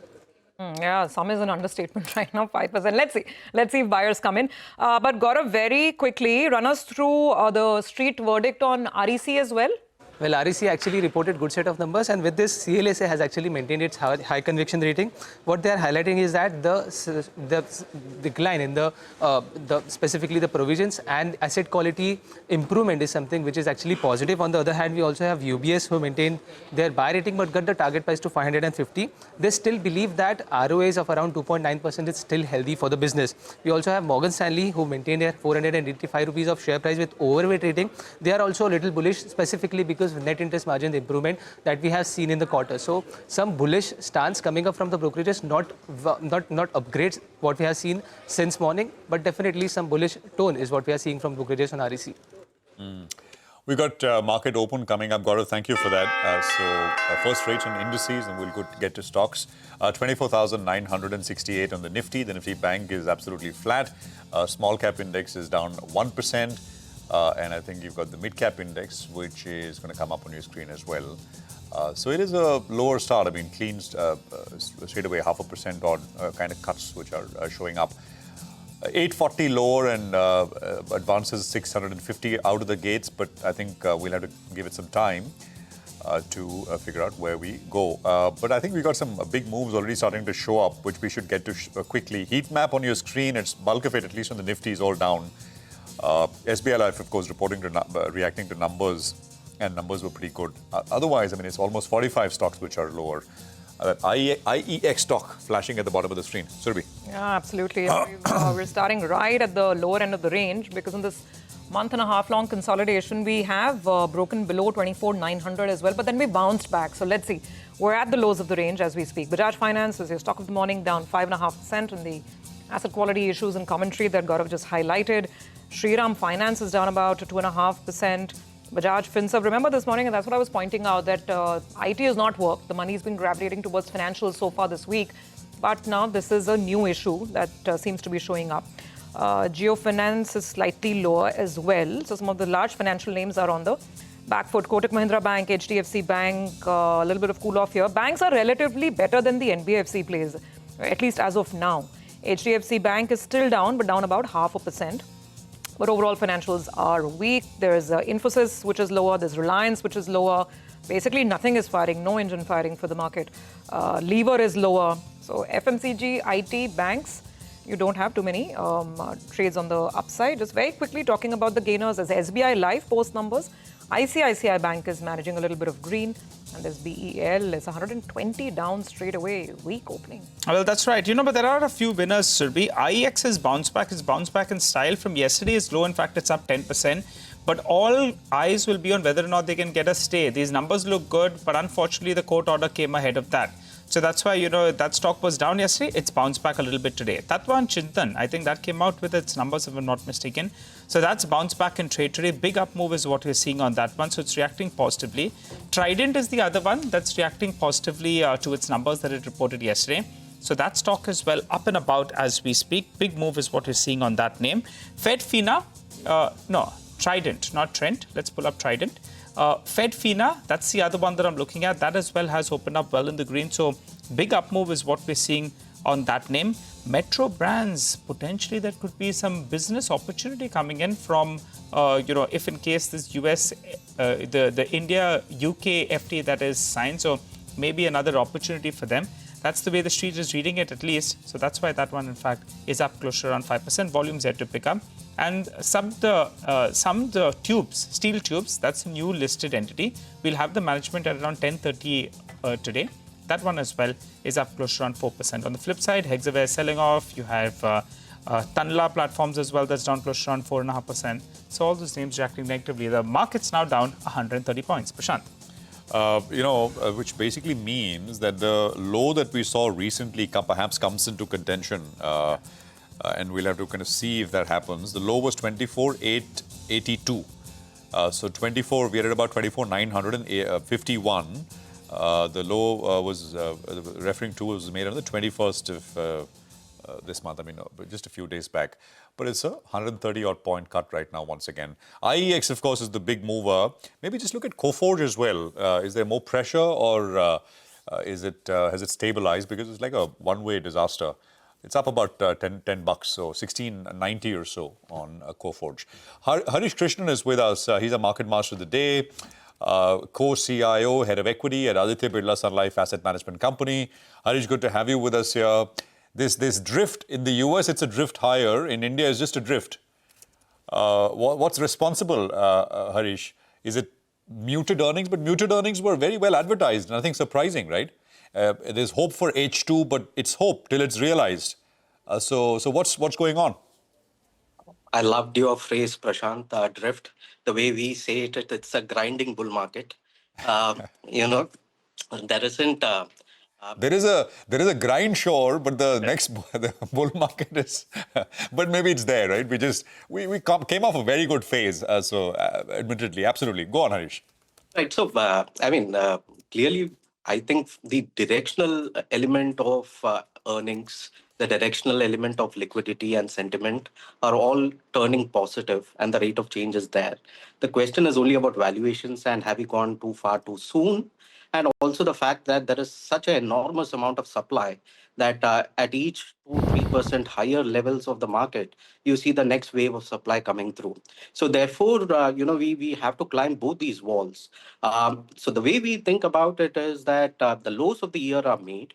But if we were to plot, say, the top 1,000 companies' profits and the top 1,000 companies' market cap, and it's a pretty interesting chart if you were to plot it over 25 years, they broadly move together, which is how it should be. Markets are slaves of earnings after all. Sometime in March of last year, March of 24, we saw a very big divergence happening where earnings growth slowed down quite substantially and the market cap continued to keep going higher. And we saw a lot of that froth get cleaned up by February of this year, which is when we turned reasonably very positive on markets. Since then, this rally that we've seen in the last 3-4 months, we've kind of got back to 80% of that divergence again. So in that sense, I would say that, we now need to see earnings coming through. There isn't too much of, comfort in terms of valuations. And therefore, my best guess would be that there would be a time correction. Let the earnings come through over the next 6 months and then to see the next move up. Harish, hi. Great to have you on the show this morning. So, yeah, red screens, that's what we're seeing. So, the problem is, Harish, now you don't know what is the safe haven or what is that area where relatively you'll be better off. You park your money there at least for a year and you'll be fine because IT is not working. FMCG seems patchy, and especially first quarter earnings reactions have been sharp. Look at Nestle, look at Colgate. Anyway, the growth, is not expected to be very, very strong growth. And then there are financials where there are these off and on issues coming up, asset quality, credit costs, some margin compression. So where do you go? So I think we've had this view that, the leaders of the next bull market over the next 3-5 years are going to be very different from what has kind of taken the market over the last 3-5 years. And therefore, we kind of outlined that there are 9 sectors where we think the potential leaders could emerge. I'm not saying that all these 9 could end up being the champions of the next bull market, but there is greater margin of safety, let me put it that way. Now, these include sectors, including private sector banks. I know financials is a broad spectrum where NBFCs have done a lot in the last 3-5 years, but private sector banks have really taken it on the chin, given significant regulatory kind of oversight that kind of was getting there, right? So we think that private sector banks could be potentially one such area. Similarly, we think that both cement and metals, which we've been consistently maintaining as our dark horse sectors, continue to do quite well. In fact, cement earnings have kind of surprised quite positively, and they've also kind of performed quite well. As the consolidation of the overall sector kind of takes place. Also, the fact that cement is a huge consumer of energy, and with energy prices down, we do think that a larger portion of that profit can potentially come to the shareholders eventually. The other sectors that I would think one should possibly look at would be sectors like, say, insurance, metals, oil and gas, FMCG.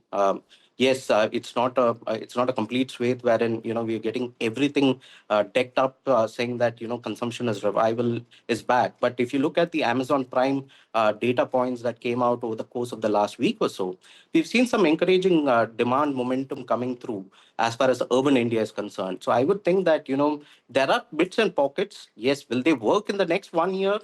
Quite honestly, we don't manage only for the next 6 months or for the next 1 year. Our endeavor is to manage the experience of our unit holders as well as identify potential sectors where we can deploy reasonably large sums of money. Harish, I've been sitting with my notepad and I counted 6. Private banks, cement, metals, insurance, oil and gas, FMCG. Anything you're missing? Because you said 9. Yeah. So in case you remember. Yeah. So there is Alcobev. There is chemicals. That's the other sector. And then a very small sector like textiles. So these are the 9 sectors which, in our opinion, there is some margin of safety. Again, it's disputable, and one can always say, where really the value lies.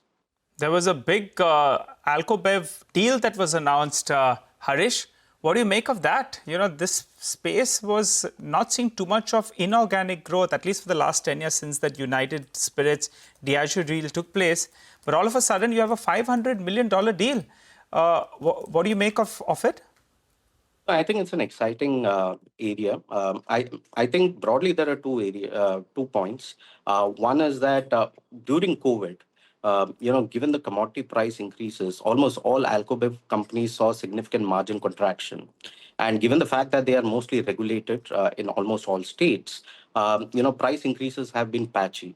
We are now at the other side of the curve, wherein you are seeing a deflating commodity cycle, especially for some of the Alcobev kind of raw materials, and you're seeing some amount of price increases. In terms of competition, yes, I think from the bastion of MNC kind of dominating the Alcobev, I think we are seeing some Indian origin players starting to really kind of come through. I think India is a very complex market. A lot of regulations, as a CEO of a brewery recently told us, operating in India is like operating in the European Union. And therefore, it does take a significant amount of regulatory kind of bandwidth to kind of operate in India, for which many Indian players are far more nimble and adept at. So I guess some of this is something that we will be looking for in terms of how large the competitive activity kind of shapes up. For now, we are happy. Just to kind of bring you one point which is in the back of our mind, even though we are currently positive on Alcobev, I think we really have to watch out for what happens when GLP-1 really kicks off in India and its impact on the craving industry. It's a massive experiment globally that is happening, wherein almost in about 100 countries, this drug is going to get generic. The impact of what it happens and its after effects on consumption, I think it's still too early for us to kind of look at. But at the back of our minds, we are definitely kind of watching out as to how multiples will move for this sector once GLP-1 kind of takes off. I'm going to pour you the drink and I'm going to give you the medicine. In the medicine, I was wondering, wow, what a connect, Harish. That's nicely. Just joking, Harish. But that's an opportunity. Absolutely. IEX, just using that as a case study, not your view or whether, I mean, if you want to talk about the name itself, please do. but it's limit up 10%. Huma is a #1 volume traded name on the NSE right now. What's your sense, Harish? We, by the way, had the management joining us a little later, but how are you looking at this one? And what has transpired here? So, Prashant, unfortunately, we can't really speak on stock-specific developments. But I think platform-led businesses inherently, are loved because of their monopoly stroke duopoly kind of structure wherein winner takes all. Any kind of development which kind of impinges on this duopoly or a monopoly kind of a status, while earnings, etc., will see a lesser of an impact. The question really is what really one should give as a multiple for the future set of cash flow streams.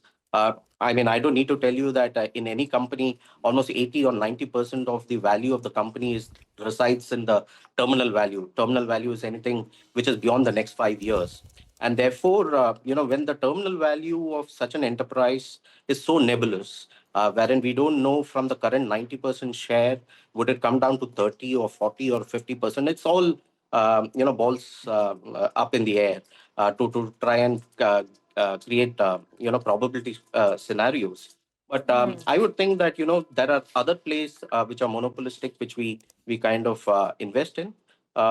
We will kind of assess all of such opportunities as they come. Sure. Harish, very quickly, let's talk about the good things, at least of this week. And the good thing of this week was definitely eternal, right? So I know you won't talk about the stock per se, but the big debate is whether the worst is over for quick commerce and these, food delivery platform businesses. Where do you stand on the debate? So I think the competitive rationality is kind of starting to come through, especially as the third player also wants to get listed. I think there is going to be generally a discipline that needs to be showed for the profitability metrics to come through. The question that we kind of crystal ball gaze through is primarily about the potential TAM of this market, and that is where I guess the bigger debate for us is. Clearly, in the urban centers, the top 20 cities, quick commerce is doing exceedingly well.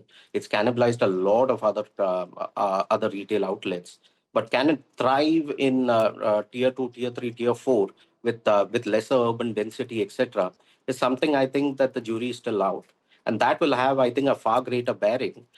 Because again, like I said, these are all 3 lakh, 4 lakh, or 4 lakh crores in aggregate market cap entities. Almost everything is terminal value because near term is all loss making.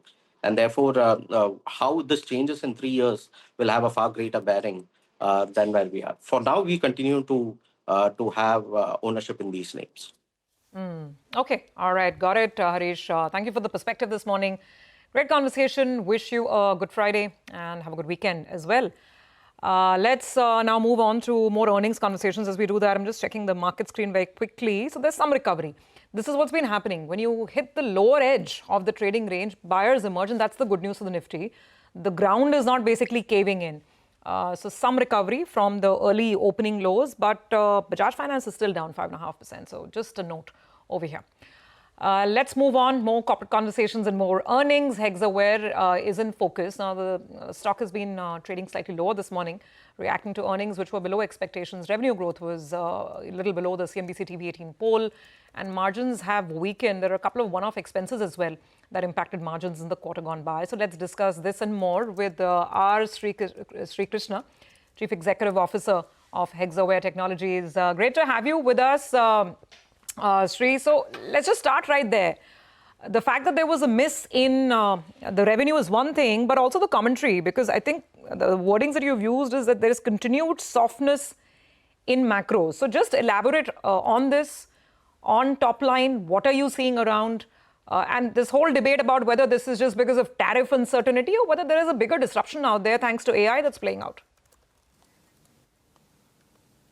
So there are 3 questions there I'll address. First is the miss for the quarter itself was marginal. Okay,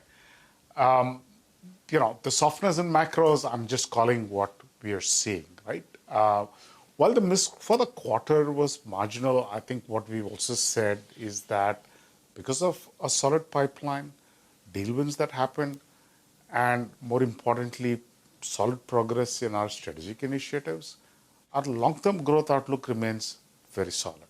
Okay. Now, your question on is it macro, is it cyclical, or is it a more structural AI issue? We think it is completely macro and cyclical. The best proof point for it is if you look at our different verticals and the growth rates of the verticals, headline is travel 23%, financial services 16% Y&Y growth. There's one sector that is materially pulling us down. That is manufacturing and consumer, negative 11.5% Y&Y growth. That's all macros. That's all the uncertainty due to tariffs.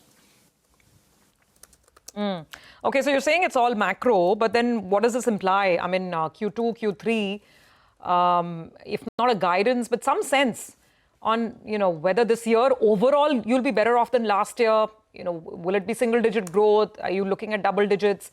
What's happening with client spends, deal wins? What's the pipeline looking like? Our pipeline is very solid, okay? And not just overall pipeline, but our pipeline on strategic initiatives, which we called out specifically on legacy modernization, pipeline through a PE channel, high-tech, GCCs in India, which we did an acquisition on. All the strategic initiatives, the pipeline growth is even better than overall pipeline. What it means for a growth in the near term, we said, it's going to be our growth expectations now are a little bit lower than what it was a quarter ago. That's the reality we see, right? What it means is we will still grow nicely in Q3. It's not going to be like an outstanding quarter that it often is in Q3 for us, but we will still grow nicely. All right. Hi, Shri. Good morning. Good to see you, Ben. So quarter 3 growth will be better than quarter 2? That's what we hope right now, yes. As of current reckoning, it seems that, right? Yes. And your margins? Well, it had quite a few one-offs, many actually. On a steady state, what should the margin number look like? I mean, our reported EBITDA is 17.2% this quarter, which is a 50 bips improvement from the prior quarter. All the one-offs actually had a net negative impact of about 15 bips. So what you should expect to see going forward is that our reported EBITDA improves. As it has been for a number of quarters, it will continue to improve. So margins will continue to improve from year on. Growth will be relatively better as well, right? Growth will be a little bit better in Q3, definitely, than Q2. Okay. But we've said that our growth expectation for the full year is somewhat lower now than what it was a quarter ago. Okay, all right. Just talking about the margin improvement, you have wage hikes that come into effect from July 1st. That's taken into account in this margin improvement that you're talking about. That is correct. Got it. All right. Now, give us a few more... What we did not ask is, will we give a wage increase? And the answer is yes. We will give a wage increase on July 1st, effective July 1st. All right. You have given a wage increase effective July 1st, and that's already been accounted for in the margin improvement. We haven't given it yet, but you will be giving it. Effective July 1st. That's what we do every single year, and we will continue that this year as well. Got it. All right. Let's focus on the broader outlook then from here on. You had a goal of around $3 billion by 2029, I think. Does that goal hold out? And also, you made a small acquisition. Gone ahead and acquired SMC Squared. The revenues that it did last year was around $22 million. This year, I think in the first half itself, it's done around $16 million. How do you see this one scaling up from here on? What is the run rate you're looking at, say, in the next few years? See, the data is this, that last year there were 1,700 GCCs in India. There's expected to be 1,000 new GCCs in the next 4 to 5 years. That's a lot of new GCCs getting set up, and that's a market that we currently do not participate in. SMC specializes in helping customers set up new GCCs. They operate it, they have different models, but the core of the model is to operate it for 3 years after they set up. So we actually expect solid demand and growth from that business. Okay, but overall, you are a little, well, let's say, I'm not saying less optimistic, but in terms of just growth this year, you're paring down expectations now at the end of Q2 versus where you were at Q1. So let's see. We'll see how the next 2 quarters play out. Thank you very much for that. Good to have you on. And thanks for joining in. So that's a word coming in from Hexaware. Slightly cautious, but also saying that that the softness that they're seeing, it's entirely due to macros and not more structural in nature, not because of AI perhaps taking business away. So that's important. But look at that stock. Ooh, down 7%. So Midcap IT, I mean, after many quarters of outperforming their larger cap peers so far, I mean, persistent, Coforge, today Hexaware, not such a great run for Midcap IT. Let's actually look at the rest of the market as well and see where we are at. Yeah, still down about 100 odd points. That's where the Nifty is. The bank Nifty is managing a little bit of green. So for what it's worth, there is some buying on the banks. Let's see which ones. HDFC Bank is still lower. ICICI Bank has been doing better, up about 0.5%, and SBI up 0.25%. But no such luck for large NBFC players today. So Bajaj Finance 4.5% down, and Shriram is reporting numbers today. I think today itself, Shriram's down 2.5%. Shriram Finance. Well, indeed. The stock of the morning, though, is IEX. After cracking big time yesterday, there is some buying, there is some short covering as well they are seeing, and volumes absolutely massive on that particular name. But keep in mind, it's pulling back less than a third of what it lost in yesterday's trading session. A few more names, actually, that are moving around. You have Swan Energy, that's down close to 3.5%, so big downtake out there. Ujjivan Small Finance Bank, I think that as well is reacting to its numbers. So I think we should get that one up for you on the screen. But Canara Bank, that's doing well in today's trading session. Quarter 1 numbers were good. Profit growth was strong. Loan book as well is healthy. But margins, well, they feel some pressure. Let's discuss it in further details. We have with us Mr. Raju, the Managing Director and CEO at Canara Bank, who joins us on the show. Hi, sir. Good morning. First of all, congratulations. Last quarter was actually a good set of numbers. Give us a few details, though. I'm looking at it. Your retail book has grown very, very well. And if I remember last, the gold portfolio was around 1.5 lakh crore. You could update us, how did the gold portfolio grow in the past quarter? And more interestingly, the retail part of the gold book, that has been growing a little bit better. I think last count was around 40,000 crores. So tell us about retail book, how is it growing? The gold book, and within that, the retail portion of it. Please go ahead, sir. Actually, first let me say that we have given guidance for this financial year during the last quarter results announcement under 13 parameters. Out of that 11 parameters, the first quarter itself we have shown very good progress beyond that what we have given the guidance. So the only thing in NIM and the CASA, these two, of course, it is a concern area for us. Except those two things, remaining all key parameters, we are excelling in the first quarter. This is because of our operational efficiency. See, we know that the NIS will be under pressure for this whole year, but we are efficiently working for not immediately. That's the last 2 years, whatever we are working on the operational efficiency, that has started giving the results for this quarter's last quarter also, we have got the benefit out of it. Now, let me say that regarding the credit, we have given a guidance of 10 to 11%, but we are sure that we will do more than 12% growth. Even we are little cautious. Last 2 years back, we have given a guidance of that our RAM should grow better than the corporate. That's what actually earlier we were at 54% RAM. We want to move towards the 60%. And I'm happy to share with you that by June 30th, our RAM has reached to the 58% of our total loan book. Our corporate, because we know that our NIA is under stress, we are selectively going on that without compromising the pricing. That is like a corporate is growing at 10%, but the RAM is growing almost at the 15%. And there our margins are being protected. Within the RAM, housing is growing at 14%, and the vehicle loan is growing at 22%. And the secured personal loan, you are talking about the gold loan. Gold loan now, as on date, we have crossed to 1,91,000 crores. That's the total loan book. Out of that, almost 56,000 crores is retail personal loan book. The March we were ended at 51,000.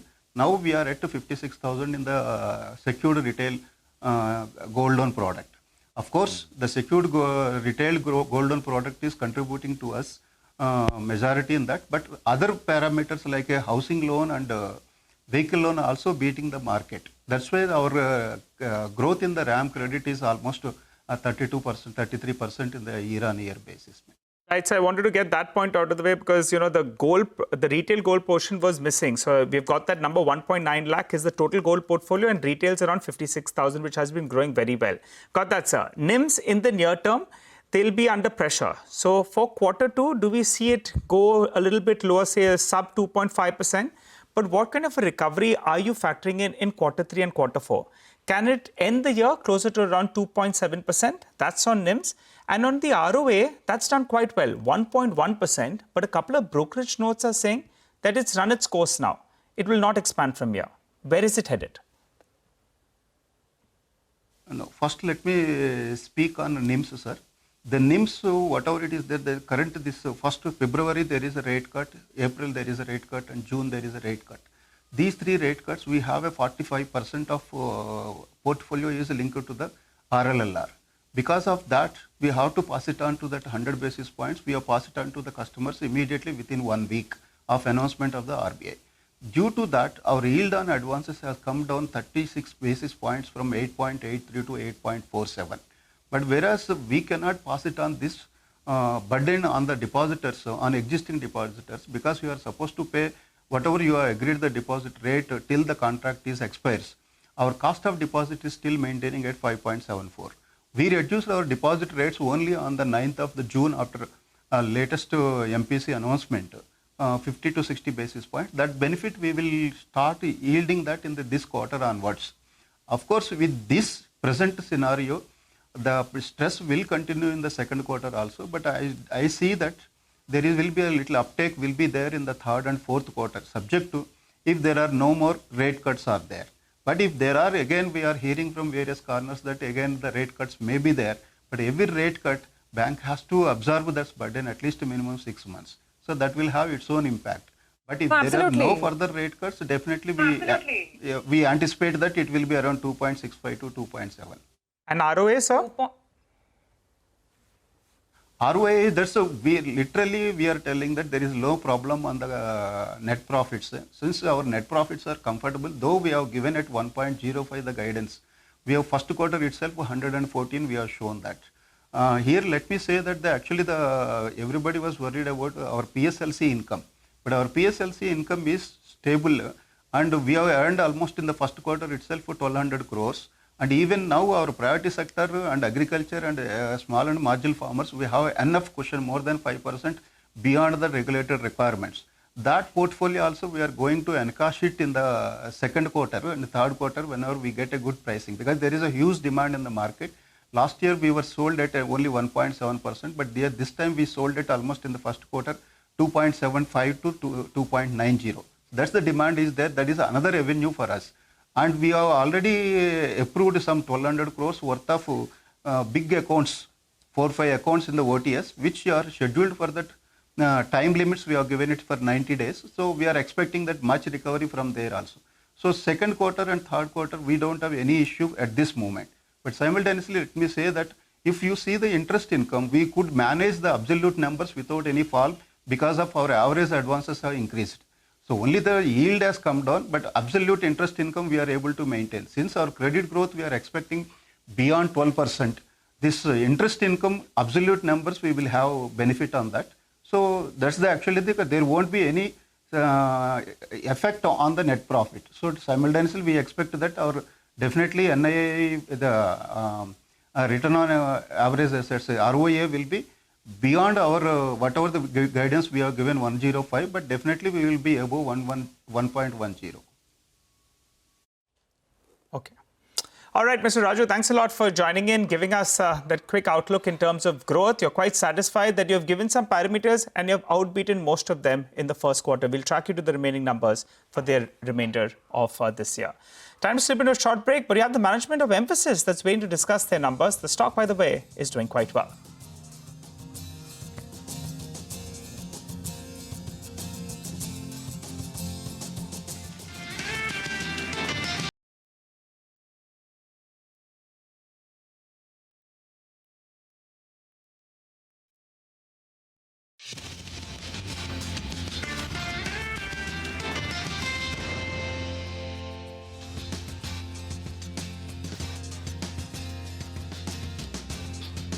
Welcome back. This is Corporate Radar, and the next corporate is waiting for us.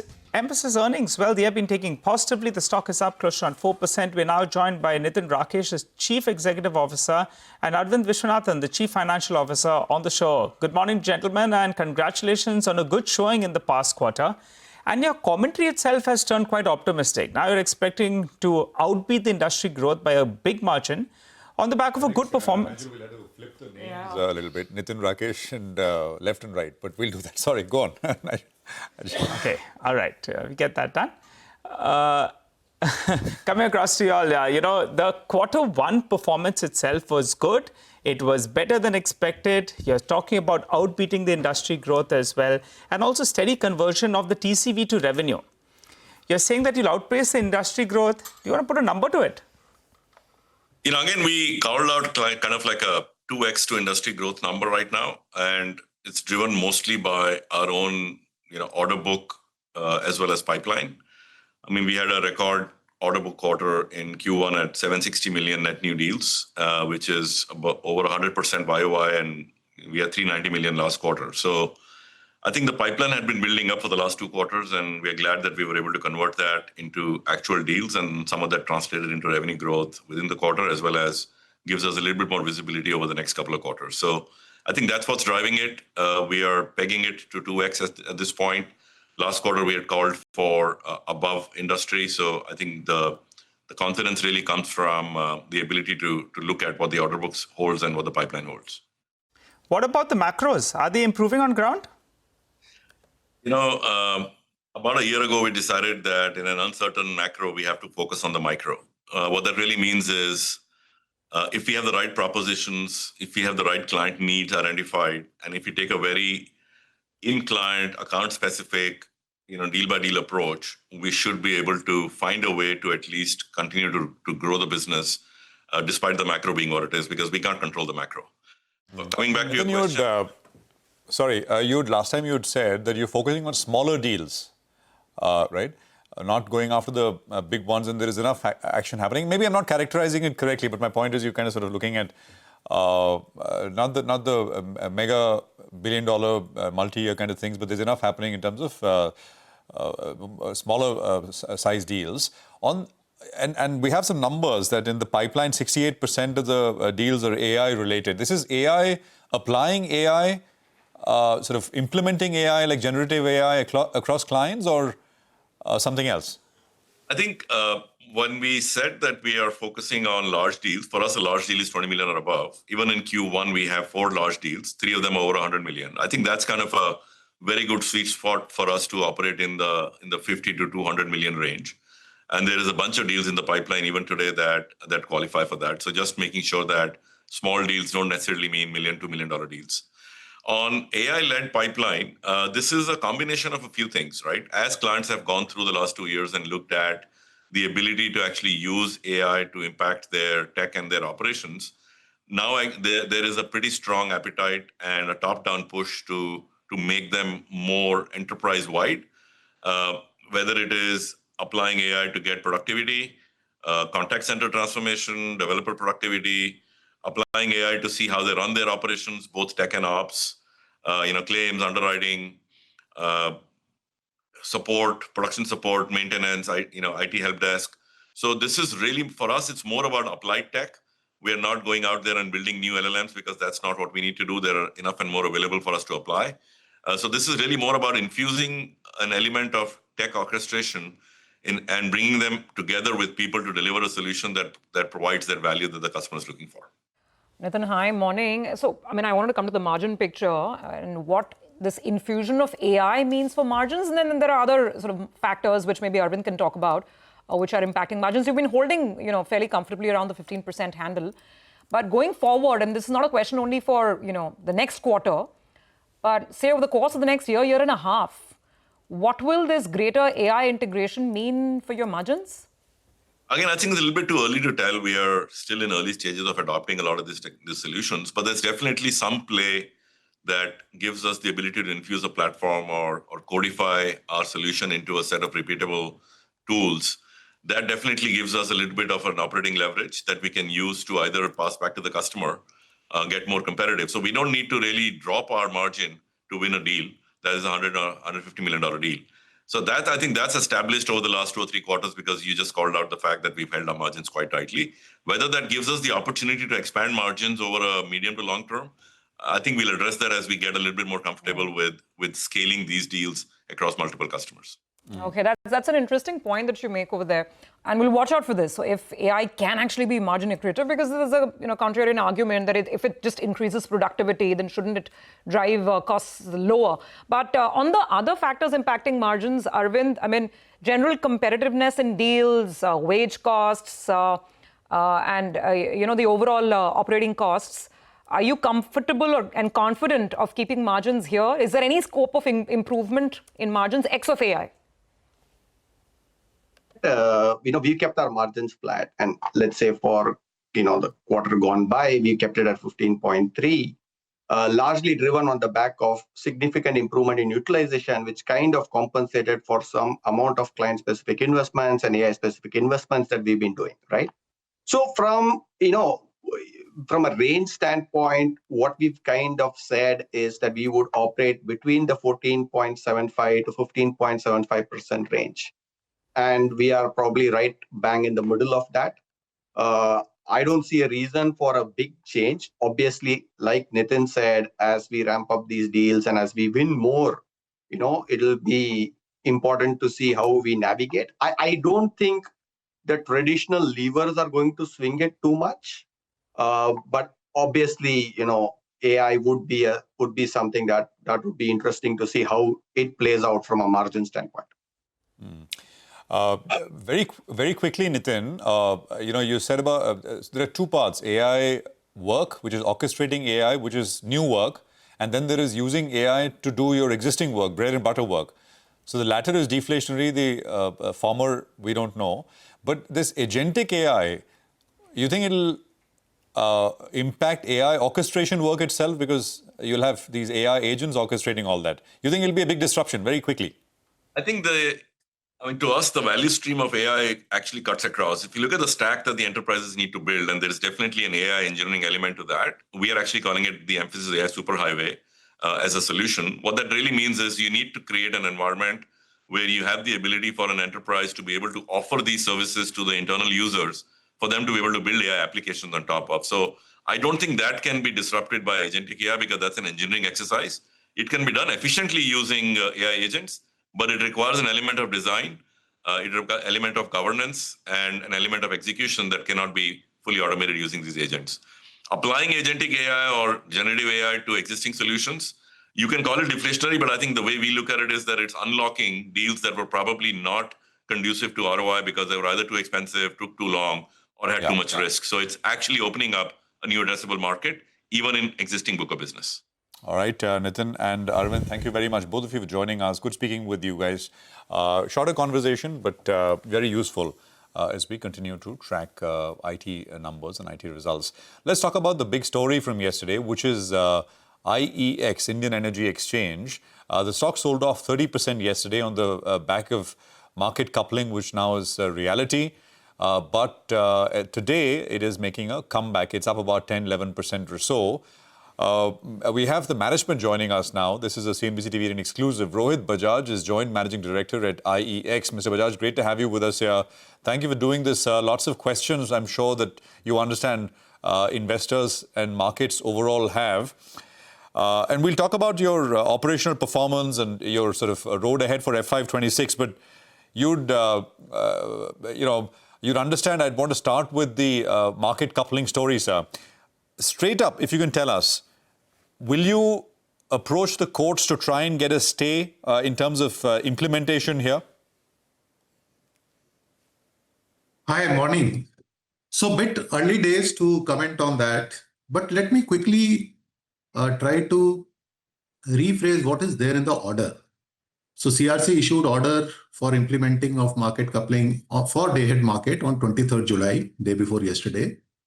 And it talks about initiating the process of market coupling for day-ahead market. There are a few more elements in this order where they said that due to shorter time frame available for bid submission in real-time market, and also because of other operational complexities, coupling of real-time market will be considered at a later stage. Then they also talked about doing simulation study for evaluating viability of coupling for term ahead market. And then they mentioned that we should also initiate stakeholder consultation to see whether RTM and SCED coupling is needed. Further in the order, the CRC directed its staff to initiate consultation with Grid India and all its exchanges on operational and procedural aspects of day-ahead coupling. Yes. Mr. Bajaj, the order is well understood. Well, obviously you understand it better than most, but it's kind of understood. So my question is, what from here, sir? It obviously is a big blow to your business model. So will you try to go to the courts to get a stay? So yes, there is going to be some impact on our business for sure. But if we see the whole thing, in the recent time, we have seen day-ahead market is not everything for us. There was a time when day-ahead market contribution in our total volume was 80-85%. But today, this number has come down to less than 35%. Other segments are also doing very well. Today, real-time market in Q1 has emerged as the biggest segment of within electricity for us. The contribution is more than 35%. So there will definitely be some blow, some impact on our volumes. Can you quantify that, Mr. Bajaj? I think margins are about 4 paisa. Yeah. Which is, I mean, if you compare this to, say, international exchanges, etc., it's one of the highest. What can that number drop down to? I mean, I think in other parts of the world, that number on exchanges is the equivalent of 1 paisa. I mean, could we see that kind of an impact?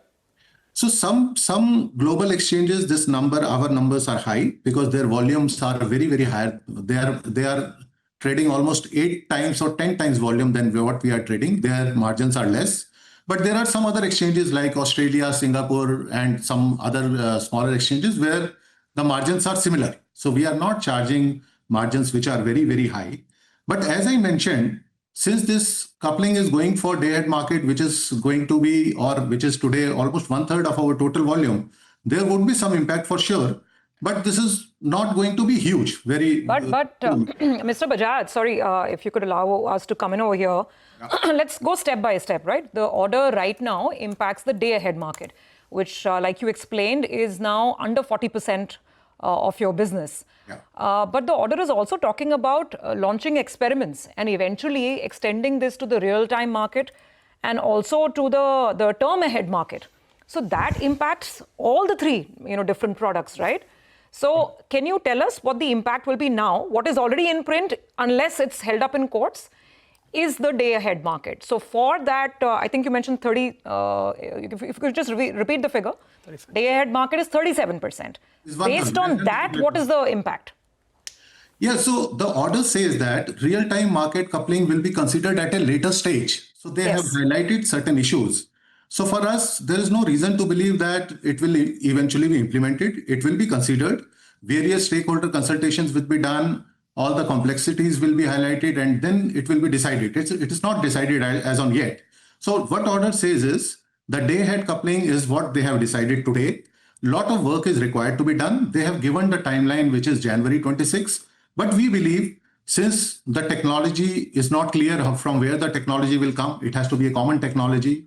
Then there are other operational difficulties. How settle? Right, Mr. Bajaj, if I can just come in. Yeah. 2 questions that I asked, if you can. One is, can you quantify the hit? You said it will be a hit, but it won't be substantial. I'm sure you looked at. So I do not have a number to quantify that, but since, as I mentioned, since it's a 1/3 of the total segment, it is not going to be substantial. That is one. Okay. Second is, will you go to the courts?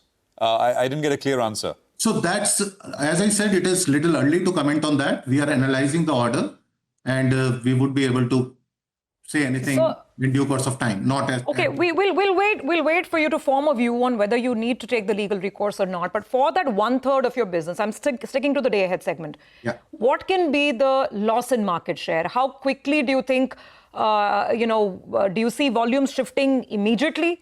As now there'll be uniform price discovery. Just help us understand. I mean, your shareholders want to know what they need to be prepared for, because that 1/3 is a reality now. So just explain how this will play out for you.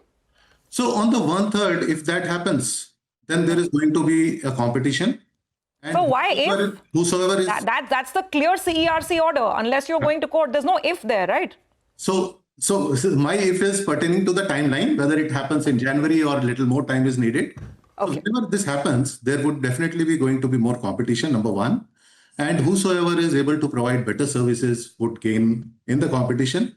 We feel that our strength is technology. We have been in the business for 17 years and have been able to maintain very good share, as well as we have huge customer base. We have more than 5,000 customers registered with us. So that is going to be our edge. Yeah. We have people... What is the drop in volume, sir, that you're forecasting or that you realistically think will happen in the DAM market? Sorry, come again. What is the drop in volumes in the day-ahead market that you see ahead from January for you? So we would try to maintain where we are. But yes, if the competition is going to be there, definitely there could be some drop. Very difficult to put number to it. Very difficult to quantify this at this point in time. Got it. All right, Mr. Bajaj, couple of questions now. According to you, why the CERC went ahead despite the Grid India saying that there's not much benefit? So that's point number one, because, the street was actually not expecting it. And the second part is Grid India technology ready to handle coupling? I can answer the second part because for the first part, regulatory order is already there. Regulator has considered all the aspects and then the final order has been released. Right, it's come as a surprise, sir, but answer the second part. Are they ready to handle it? So, not right for me to comment on the regulatory thing, but second part, what we understand is the simulation has been done. They have some technology available there, but they have done this on post-facto basis. So it is not done on the real-time basis. It's not that when we are running the day-ahead market, similar set of front end, back end, all those things are readily available. They did it. They have taken data from all the exchanges and subsequently they did it. So technology, something is definitely there, but not up to the mark, which can be implemented immediately. Okay, all right. So there is some technology in place. The other question I wanted to ask is on that 4 paise. Bernstein, the brokerage firm, they are saying that it could possibly come down to 3 paise. Do you think that's possible? One. And the other two exchanges, they believe now the market share is going to be divided by a third. They are eyeing 30% each. What do you have to comment on that? So don't want to comment on what they are projecting for themselves. So you believe you can hold on to your ground? You have the technology, some technology advantage? We will, since as I mentioned, technology and people is what our strength is. And see, till now we were working for deepening of the market. All our efforts that were going in, we were working closely with regulator and government and ensuring that our market size should also be similar to what global markets are doing. Right. And we take pride in saying that between last 5-6 years, we have almost doubled the market. In fact, we have seen 100. Right, Mr. Bajaj, if I can come in, just a quick point, sir. And absolutely, all that is well recognized. I had a simple question. I was talking to a few investors in your company, and what they told me is that, this came as a bit of a surprise because they were being the communication from the company generally over the last few months was that this is not going to happen. That this is extremely unlikely that this will happen. So in that sense, many were taken aback when this happened, and you saw the reaction in the stock. Could you just talk to us through that? I mean, was that was that a big surprise to you as well? And was there any inkling? Because it was about communication from the company, which I heard from many investors I spoke to, a few actually. Go on. So we were going, so the communication that we were doing was purely on the basis of results of the study, which was coming open in the market, a little bit of it. So whatever we could able to understand from the result, we were there to believe that not much saving is there. But regulator has taken overall view. They have mentioned certain things in the order. On the basis of that, they have taken view. And now the view is there. It doesn't matter what we believed earlier. Now, once the order is there, I think those things have gone past. So this is the reality. And now we are preparing to ensure that we should be able to maintain. No, but sir, Mr. Bajaj, which brings me to the point that you made earlier. You said that you believe that this will not be extended to the real-time market. And I want to ask you where that belief comes in from. Because it's been applied. And you know, some analysts we spoke to yesterday were saying the market actually believe that it will first come to the real-time market and maybe then gradually be implemented in the day ahead and the term ahead. If they've done it in the day ahead, what stops them from doing it in the term ahead? I mean, are you basing that view on some technological issue? Is it a tech challenge? What makes you think it won't happen to the RTM market when the regulator is saying they're going to run a pilot? So let me explain you. Real-time market, the activities which are being done is exactly same as what we do in day-ahead market. But in day-ahead market, there is 4-hour window available to do that. In real-time market, it is 45 minutes which are available to do that. And this is very complex. You have to take bids and then carry forward things are required to be done. Bid window is only 15 minutes. Everything should get completed in next 30 minutes. So the level of complexities which are there is more in the real-time market. Got that. As you are saying that some of the people are saying that they were expecting it to come first for real-time, then they made it for DAM. So probably this is the reason they realized that we are not ready to implement this in real-time market as of now. And order also says that. No, fair enough, sir. I got your point. I just want to understand. So you're basically, I mean, technologically, you think real-time will be more complex. So it's a hope rather than maybe a belief that it won't be extended. Sir, have you had any communication with your, key shareholders yesterday, including Dalmia? They've been sort of in the market, partially offloading stake. Is there any communication with investors since yesterday in terms of any of them looking to perhaps pare down stake? Yeah, just to add on to that, sir, is there a rule that they have to restrict their holding to 5%? Because Dalmia Bharat, they had a big 15% chunk that's come down to 10%. But is there a rule in place that they can't, no single entity can hold over 5%? That's the question. They can continue holding the 10%? Single entity who is participant in the market, they cannot hold more than 5%. Okay, all right. Otherwise, the window is 25%. So Dalmia can continue to hold on to that 10% without any tension. Got that. But have there been any conversations, whether with Dalmia or your other key, shareholders? I'm sure you must have gotten a lot of calls yesterday because this has raised fundamental issues on your business moat. So just tell us, I mean, we're just asking for the same conversation to be translated to the minority shareholders as well. So generally, I am there for last 10, 11 years, and all these decisions are taken by the shareholders themselves. We are management. We are trying to deliver what is needed, the performance of the company, and no such discussions happens with us. All right. They got lucky. They sold 5% at 200 rupees, so in the last quarter itself. Today, it's around 145. We'll see what they have to do. I'm reaching out to Dalmia Group and checking what they want to do. Very quickly, you're making that point on that 4 paise could possibly reduce or not. Do you think you'll hold on to this 4 paise or do you think you'll trim it down? So I won't comment on that. Okay. If there is competition, there could be possible reduction. So I'm not saying that it cannot be reduced. It will take its own course. But it won't go to 1 paise. You're saying it won't go to 1 paise.